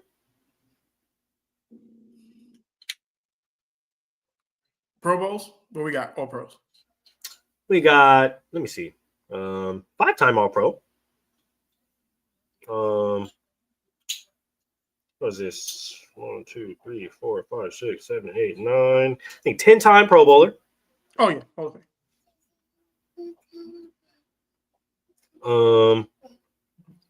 Super Bowl champ. Oh yeah, that's Hall of Fame. Hall of Famer. Mm-hmm. Okay, so the first person I read was Joe Namath. Yeah, you know how I feel about it. I didn't know that was Joe Namath, but that's why when I heard it, I said no. I was just like, eh. But I know I have a thing. I don't think Joe Namath belongs in the Hall of Fame, but Neither that's do I. just me. Yeah, neither do I. I just wanted to read off. I just be reading off stuff. You know what I mean? Like I don't be trying to, cause motherfuckers be saying shit, and I'd be like, oh really? Is that right? That's interesting. Okay, for sure. 10 years, no Super Bowls. Well, you got NFL championships, but you played before the Super Bowl era, so they're obviously that doesn't count. I just be like I said, I just be looking up stuff. You feel me? There's only 26 quarterbacks in the Hall of Fame, by the way. And then when you talk about someone like Russ, who has almost 50,000 yards passing. Mm-hmm. Yeah. Interception to touchdown ratio was insane. 353 touchdowns, only 114 interceptions. Yeah. And then you add in, I think he got over 8,000 yards rushing. Yeah. Where's his rushing yards at? I think just about. Let me see. I was just looking at it. Why can't I find his rushing yards? Oh, here we go. No, almost 6,000. Interesting. That's very interesting. I mean, he's got more rushing yards than pretty much, I think, all the quarterbacks except for Lamar and Michael Vick. Let me see. Hold on. They go to leaders real quick. Because we act like I just be looking up stuff. You know what I mean? Like, because we act like Russell Wilson he didn't do what he did. Like, you can't take that away from him. Like, no, I just be looking up stuff. You know what I mean? Like, just trying to, see where everybody head at. Because, people be saying shit, and I'd be like, oh, is that right? Okay. All right. For sure. I'd be having to, just confirm that's how we really feeling. Because, so like I said, a lot of people be saying shit, and you just like, oh, yeah. No. Yeah, Cam Newton, Michael Vick, and Lamar Jackson are the only quarterbacks that got more rushing yards than him. Mm-hmm. And he can pass Cam Newton this year if they play him.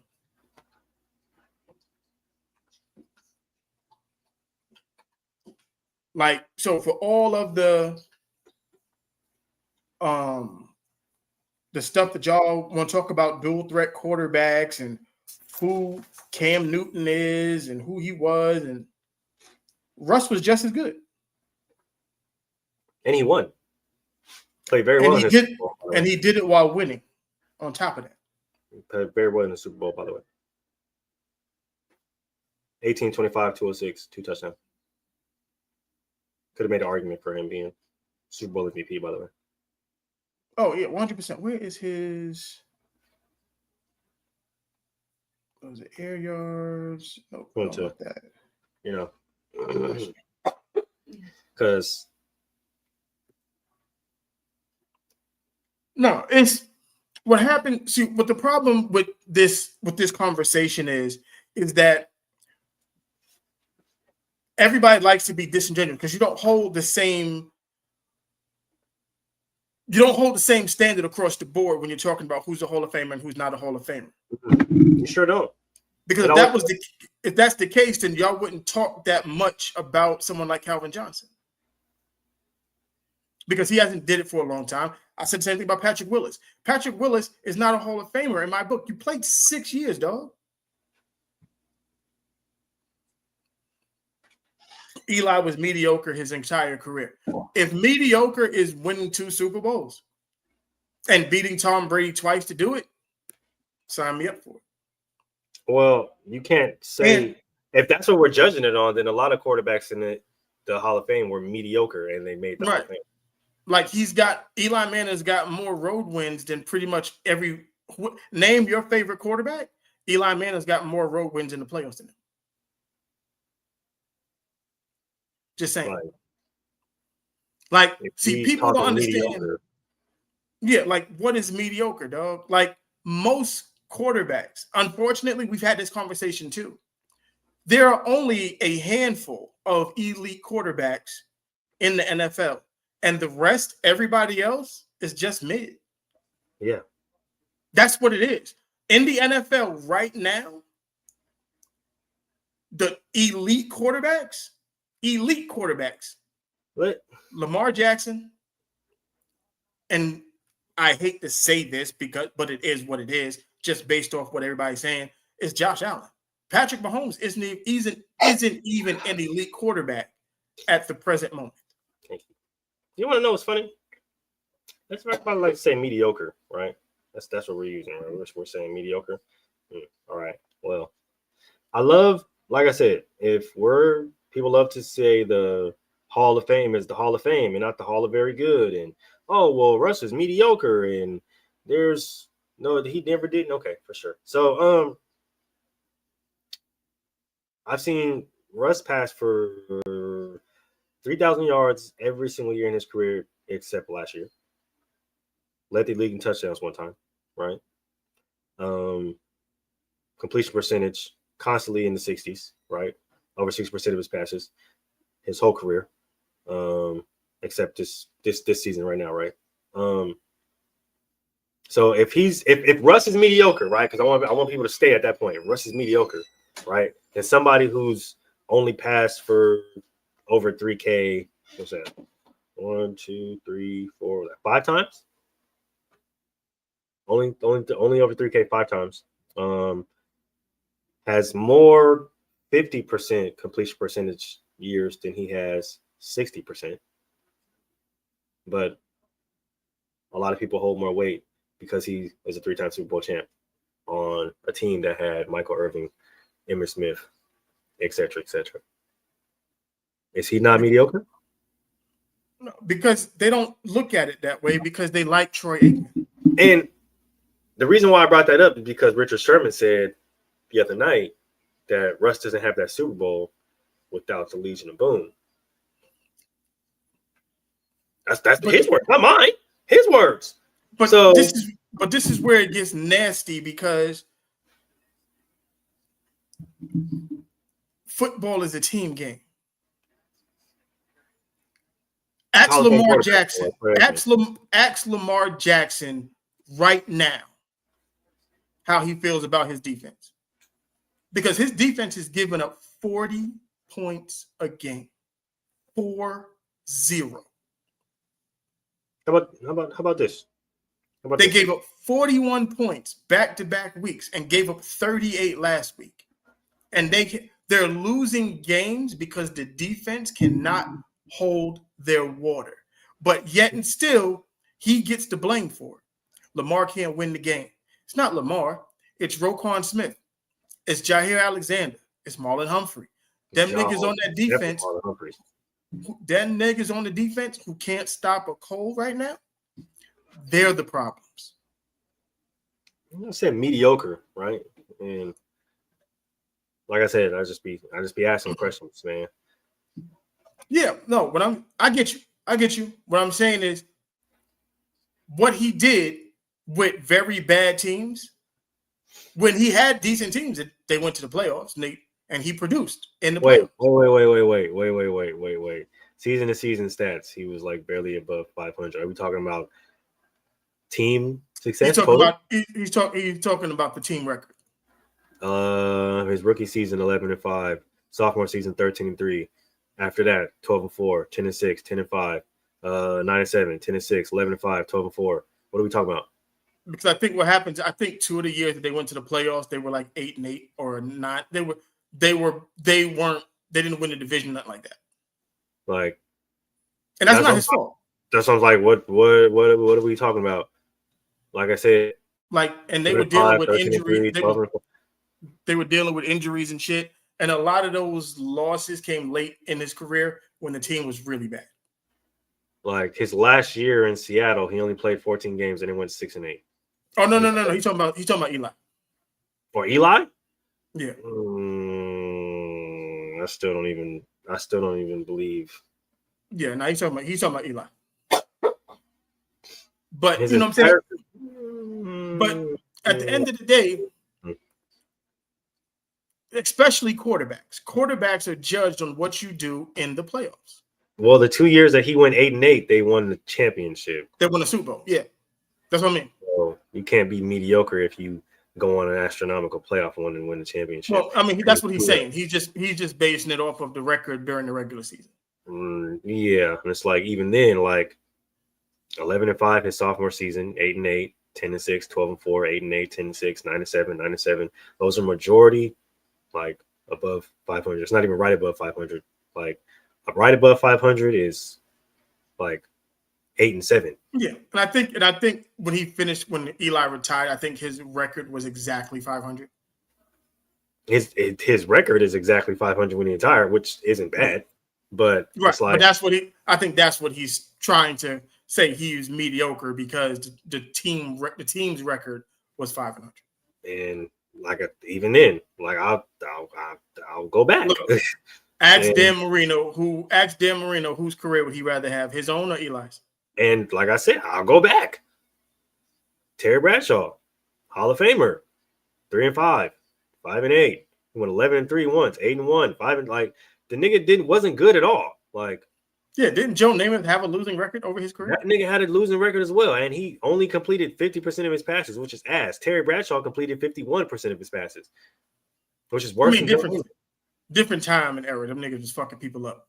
Like, I'm just trying, but the niggas are sitting here telling me that Eli is he's been mediocre his whole career. So are these niggas, but these niggas is in the what? Hall of Fame. So when y'all sit up there and say that dumb shit, oh, it's not called the Hall of Very Good, obviously. Yeah. Looking at the history, because y'all be trying to rewrite history now. I don't understand what the fuck was going on. They people love trying to rewrite history and what we don't have, and we didn't watch these niggas play football and be trash and get bailed out by good running games and good superstar receivers, which is why there's more receivers in the Hall of Fame than there's quarterbacks. And I'm gonna tell you, we're gonna do this right now because I got into a conversation with a dude on IG. Hopefully I can get him on the show. Me and him had a good conversation back and forth. I'm gonna see if I can get him on the show. I sent the invite out. I'm waiting for him to call me back. I didn't check my DM to see if he answered back or anything, but he put up in the class of 2026. There are a bunch of people up for Hall of Fame, but the Hall of Fame can only pick, I think, 5 or 6 guys, and he feels that they should open up the list to more guys because more guys should go into the Hall. And I said, no. I said, that's a list of a bunch of names, but not Hall of Fame people. And he wanted to go back and forth. I said, look, you can come on the show. We can do this in real time. So what I'm going to do is I got the class of 2026, the nominees for the class of 2026. You tell me Hall of Fame or no. First impression, I'm going to give you the name. You just say Hall of Fame. Right. Bet. I got you. All right. I'm going to start on the offensive side of the ball first. Drew Brees. Yes. Okay. Randall Cunningham. Randall Cunningham's not. Yes. What are we doing? He's not in the Hall of Fame yet? No. No way. Yeah. These are just I'm doing the quarterbacks right now, and then I'm gonna move them all the way down. That's kind of crazy. All right. Okay. Jake Delhomme. No. Rich Gannon. Loved him, but no. I'm about to say you're a Raider fan. You might say yeah. Jeff Garcia. Only reason why I say no with Rich is because I just watched that. I just rewatched that Tampa Bay game, and that shit pissed me off. Jeff Garcia, no. Eli Manning. Yeah. Donovan McNabb. That's the dicey one. I say no, but that's he borderline. Like he's like the reason why the reason why I say no is going to be who's right after him when I say after him.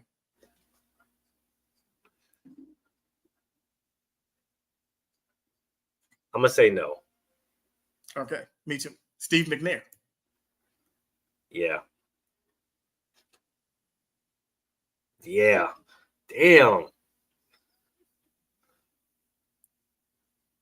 See, I don't believe Steve McNair is a Hall of Famer. No. Damn, no. So, and I think him and Donovan McNabb are pretty much the same nigga. Yeah, basically. And we got to remember, this isn't like the Basketball Hall of Fame. This is Joe like Flacco is not a Hall of Famer. As in my my book. whole Hall of Fame. This is the NFL Hall of Fame. So yeah. No. All right. Not This one gonna hurt you. Phillip Rivers. No. You don't think Senor Sidearm is a Hall of Famer? No. Neither do I. So you I don't think so either. I've been fighting niggas on that for years. Hell no. Alex Smith. No. Okay. Running backs. Sean Alexander. Yeah. I say Sean Alexander's Hall of Fame. Mike Holstock. No. That would kind of hurt. I'm not going to argue with it either. I would say, I would say no. Good player, not a Hall of Fame. Yeah, that one hurt. I'm not gonna lie, that one hurt. Tiki Barber. Oh shit! Damn.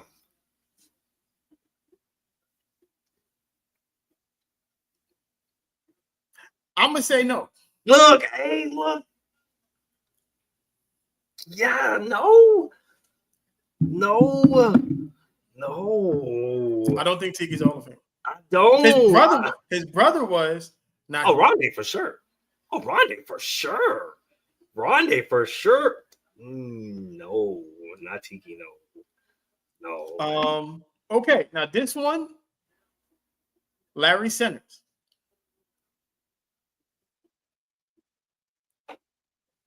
Now Larry, I think belongs in the Hall. Yeah. I think you got to give him that nod. I think for what he was a hybrid before his time. Yeah, I think you got to give him that nod. Yeah, and he was productive everywhere he was. Very much so. I think he deserves it. I think a fullback like Larry Centers deserves to be in. Yeah, I think so. Jamal Charles.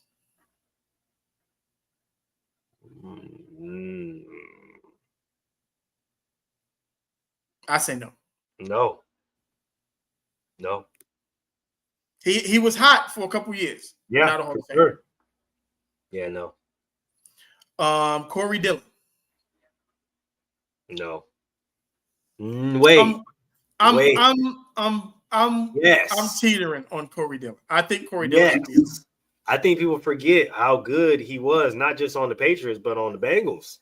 Yeah, I think Cincinnati Corey Dillon gets him into the Hall. I mean, doesn't get him into the Hall, but when he went to the Patriots and won the Super Bowl, that's what put him in. Yeah. No, I think you. Yeah, no. I'm giving Corey that nod. Now this is a hard one for me. Warrick Dunn.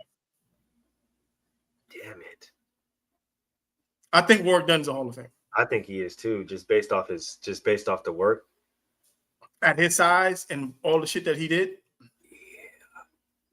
Yeah. And you can't deny he was legitimately one of, if not the best back in the NFL when he played. Like Warrick Dunn. I would give the nod to Warrick. I'll give the nod to Arian Foster. No. He left too much food on the table. He left way too much shit on the table. Yeah. Eddie George.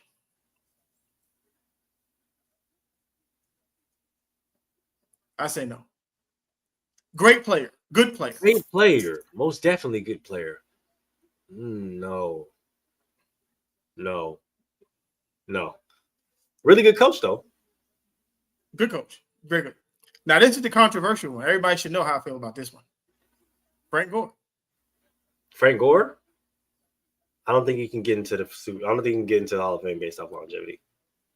I think he's going to get in, but I don't think he's a Hall of Famer. I think he's going to get in too, but I think a lot of people, when you really go look at it, they're going to look at the overall number and be like, "Oh, he's second, or I think he's second or third all-time rusher." Yeah, but they're going to be like, "Well, he should be in the Hall of Fame." But then you realize he was never the best running back in the league, and he was like, he has nothing to back none of this shit up. Y'all got to go look back at them seasons, bro, because y'all weigh a lot on that first or second season where he had like 16. But that was it. Never sniffed nothing like that ever again. I don't know. Priest Holmes. Priest Holmes? No. Steven Jackson. Really good player, but no. Chris Johnson. CJ 2K? 2K. No. Also a really good player, but no. Thomas Jones. No. Nope. Jamal Lewis.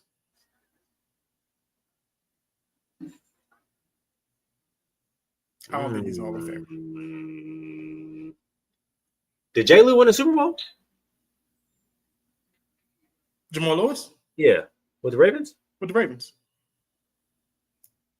No. I still don't think he's a Hall of Famer. He was good he was good. No. Okay.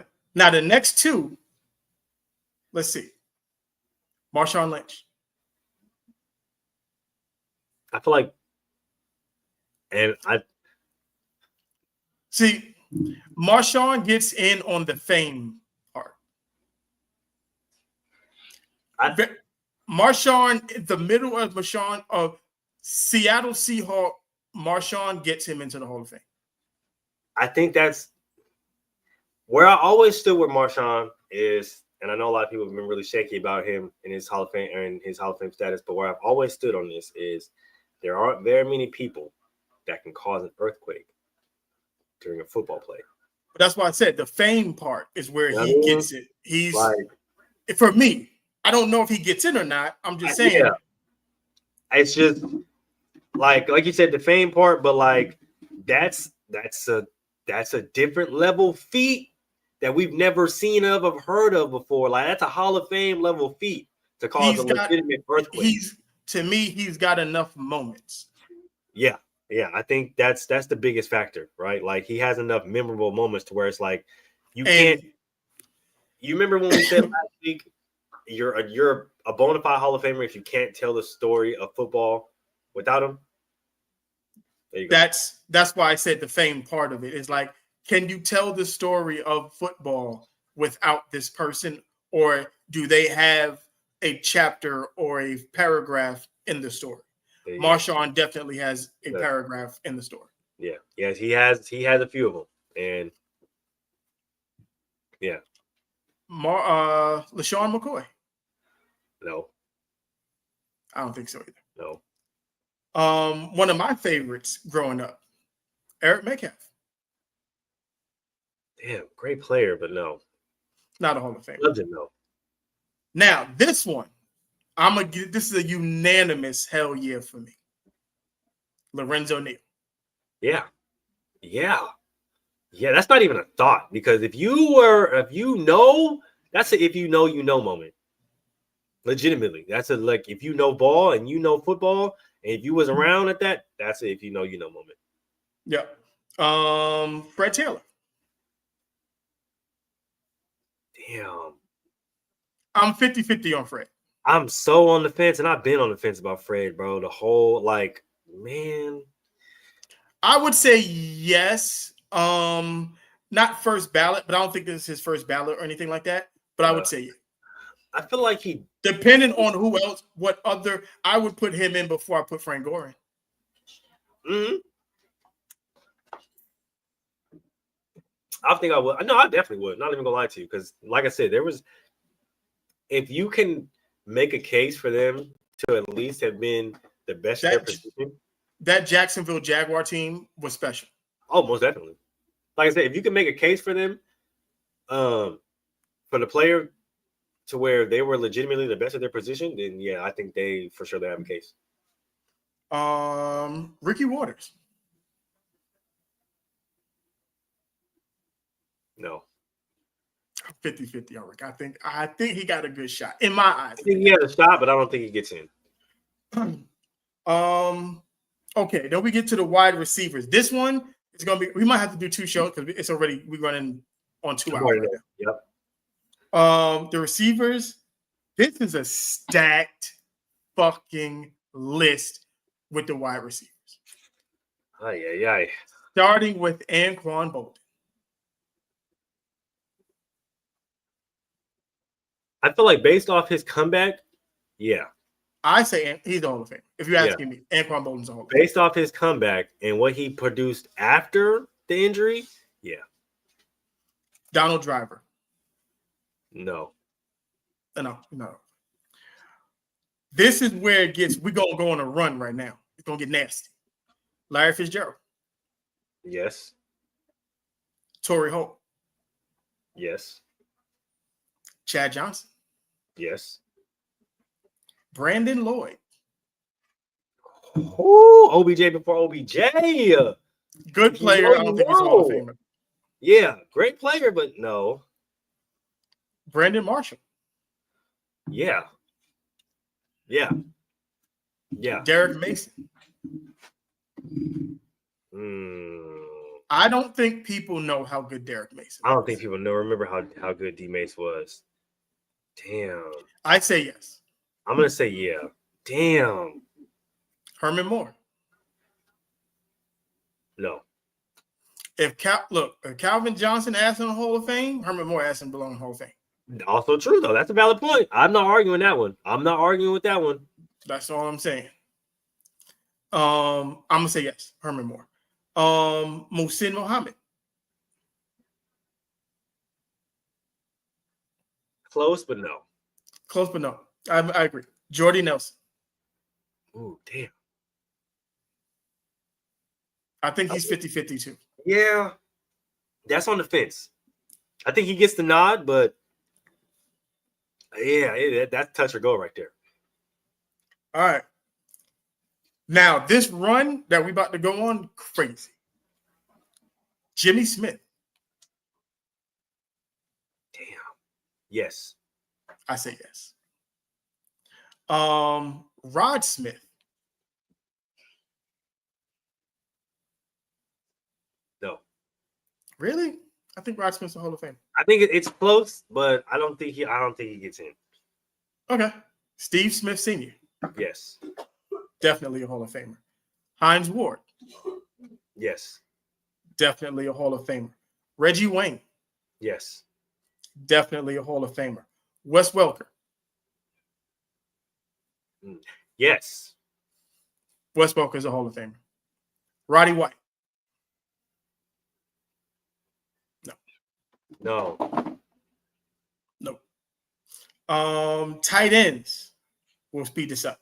Vernon Davis. No. Zach Miller. No. Greg Olsen.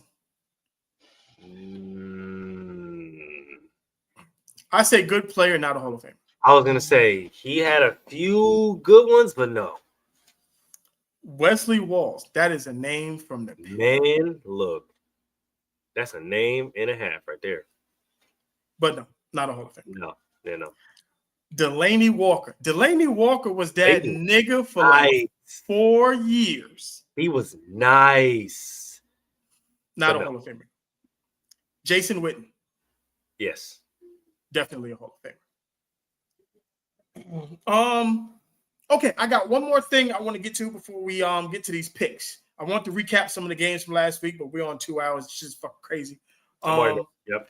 We went off on a tangent with the other shit. I apologize. We apologize, but you know how we do. We get to cooking, so right. I have this thing in my head. I want to talk about a couple weeks ago. Legacy numbers.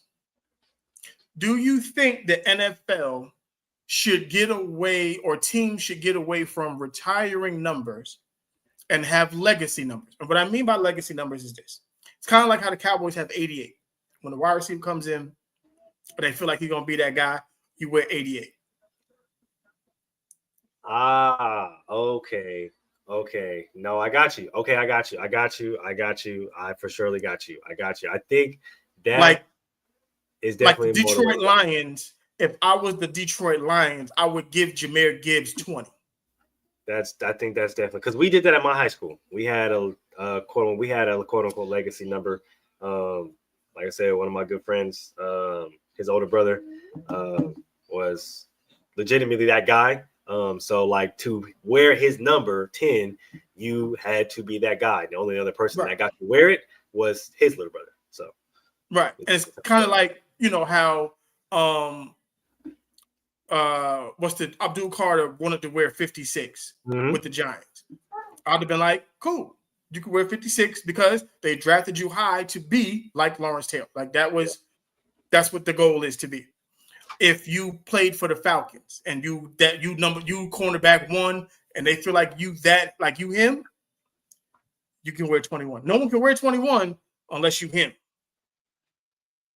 I'm not. See, I feel that because a lot of programs do still like implement that type of rule, right? Like it's not retired, but you got to be special in order to wear it. You know, like you got to really be him in order to wear it. You know what I mean? Like especially if you had a guy on that team that was, it's like nobody should be able to wear 12 for the Patriots unless that quarterback is, you feel like, you know what? You got to be you the next one. Yeah, you got to be that guy. You know what I mean? Right. Like you have to be that. Just like Charles Woodson. He did it with Jonathan Abram. Like, like he gave him the blessing. Like, and to be honest with you. And he did it with Will Howard in Michigan. They called him in, and it was just because Will Johnson didn't wear 2 when he first got to Michigan. Yep. They called Charles Woodson, said, "Yo, you gotta come look at this kid." And he came, watched him at practice for a couple of days, and I forgot what number he was wearing.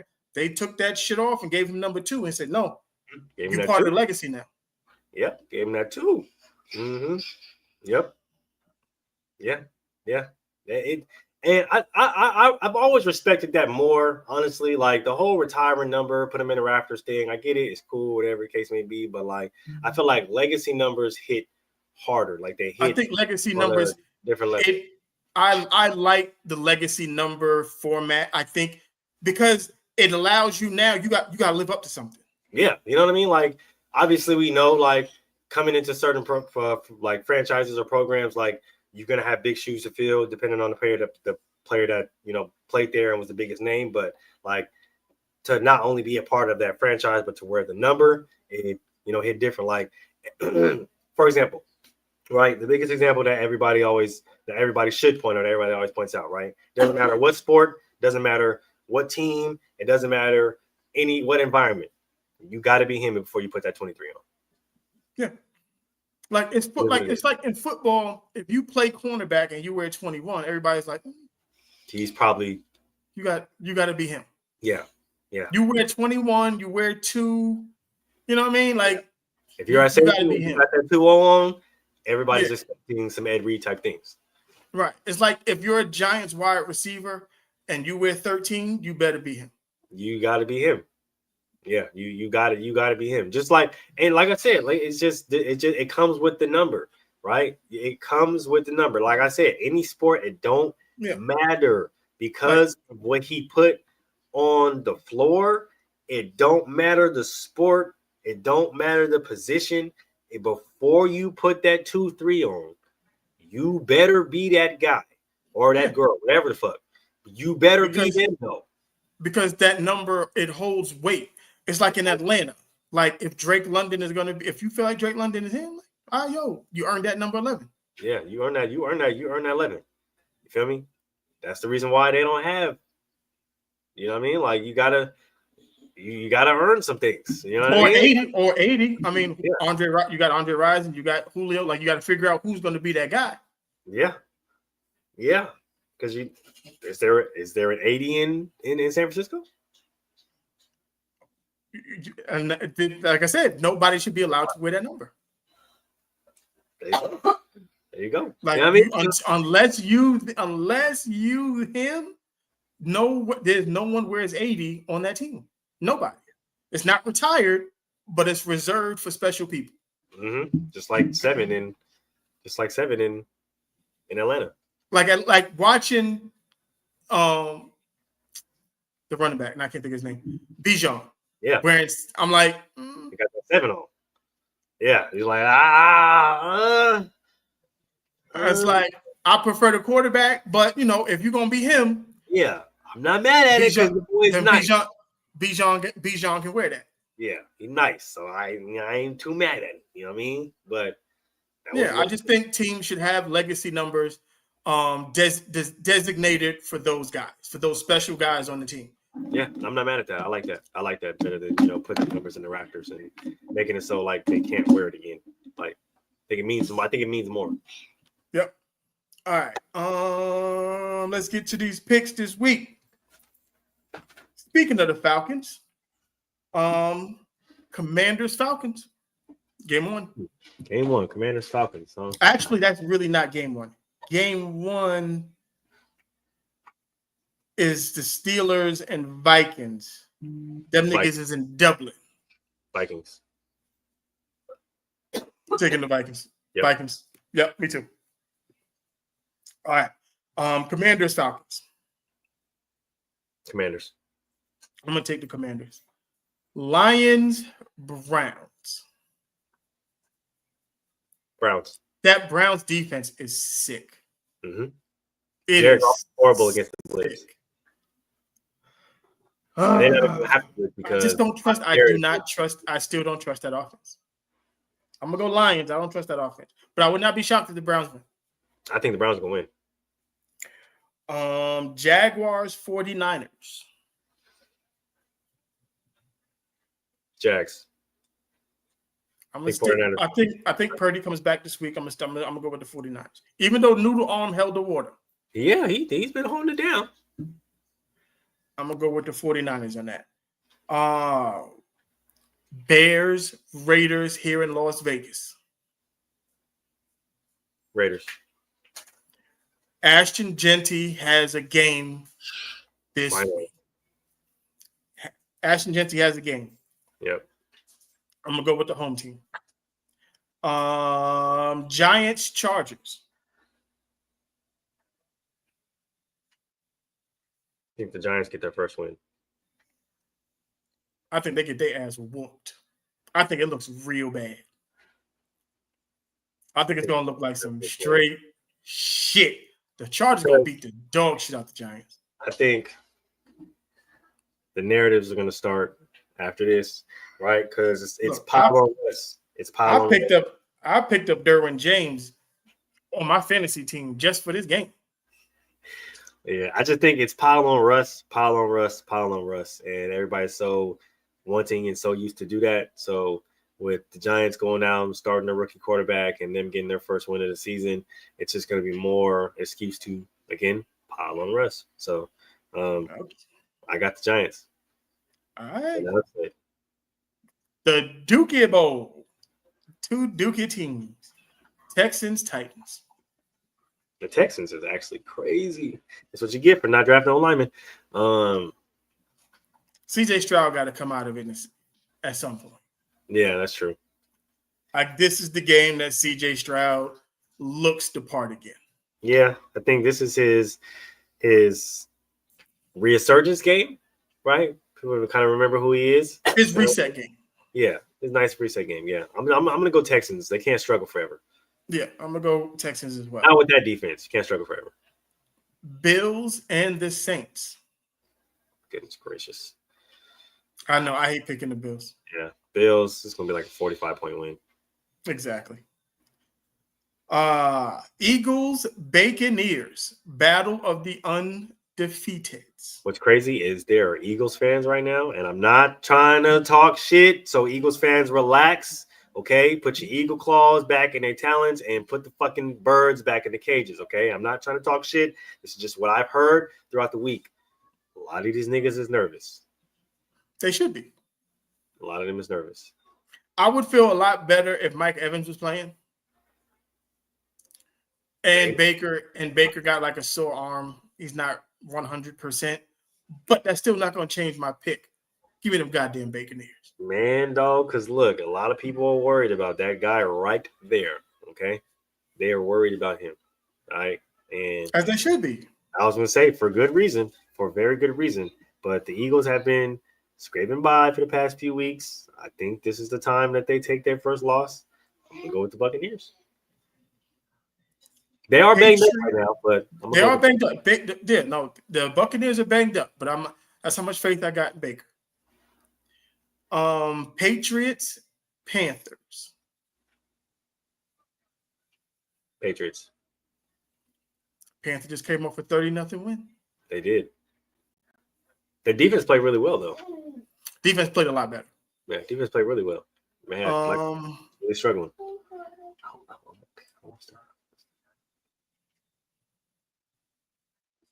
I'm gonna go Patriots. I think that defense is too good. Yeah, the defense is really good.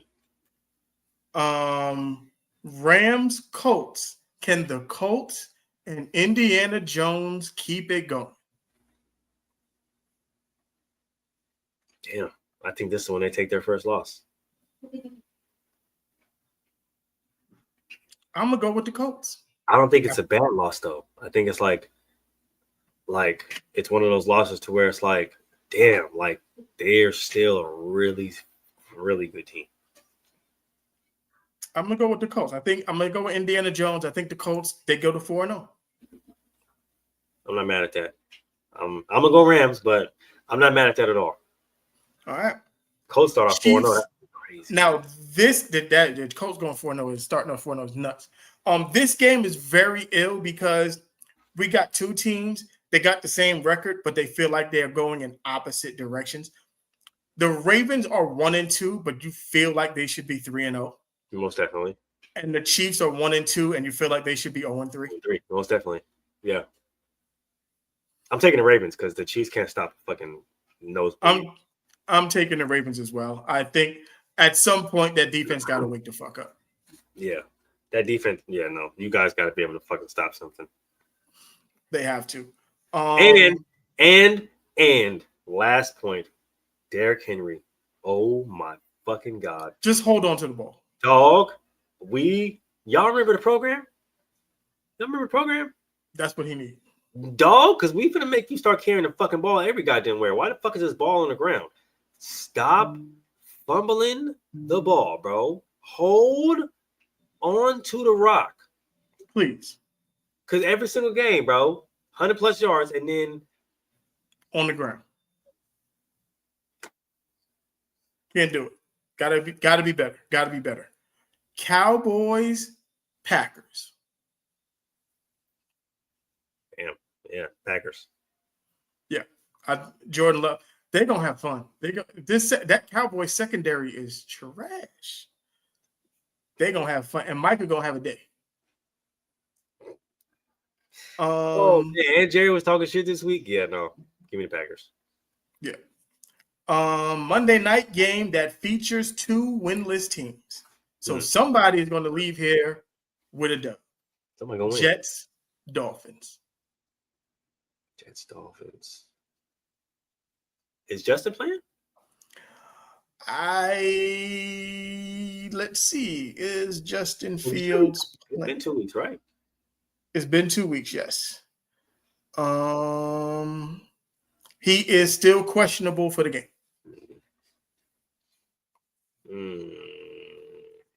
I'm gonna go to Jets anyway because Tua sucks. I'm definitely gonna go Jets because Tua sucks. Yeah, and don't ever speak on Cam Newton again, bro. Like Cam wasn't that like successful in like his NFL career, his whole career, but that nigga's an MVP, nigga. Something that you will never, ever. Tua said something about Cam? Oh yeah, because he was saying because he heard Cam's comments about him and his horrible fucking play, and he came out and was like, "Well, it's easy to just sit behind a screen with the clicker, and it's hard to come out here and actually do it." And it's like, well, no. I mean, we can, as much as I criticize Cam, like as I was like, it's as much as you're talking about Cam Newton here, dog. Yeah. This is a fucking MVP, my nigga. Don't do that. And offensive player here. Been to the Super Bowl. Cam never looked this bad. Yeah, he looked bad, not like this. Not that bad to where he's throwing gifts every single fucking game. Yeah. Don't do it. You relax. Last game, Monday night. We got 2 games Monday. Bengals, Broncos. Broncos. Yeah, Broncos. I'm gonna go Bengals. Who's playing Thursday? Next week 5 we have Rams 49ers. Niners. Ooh, that's gonna be a beautiful game.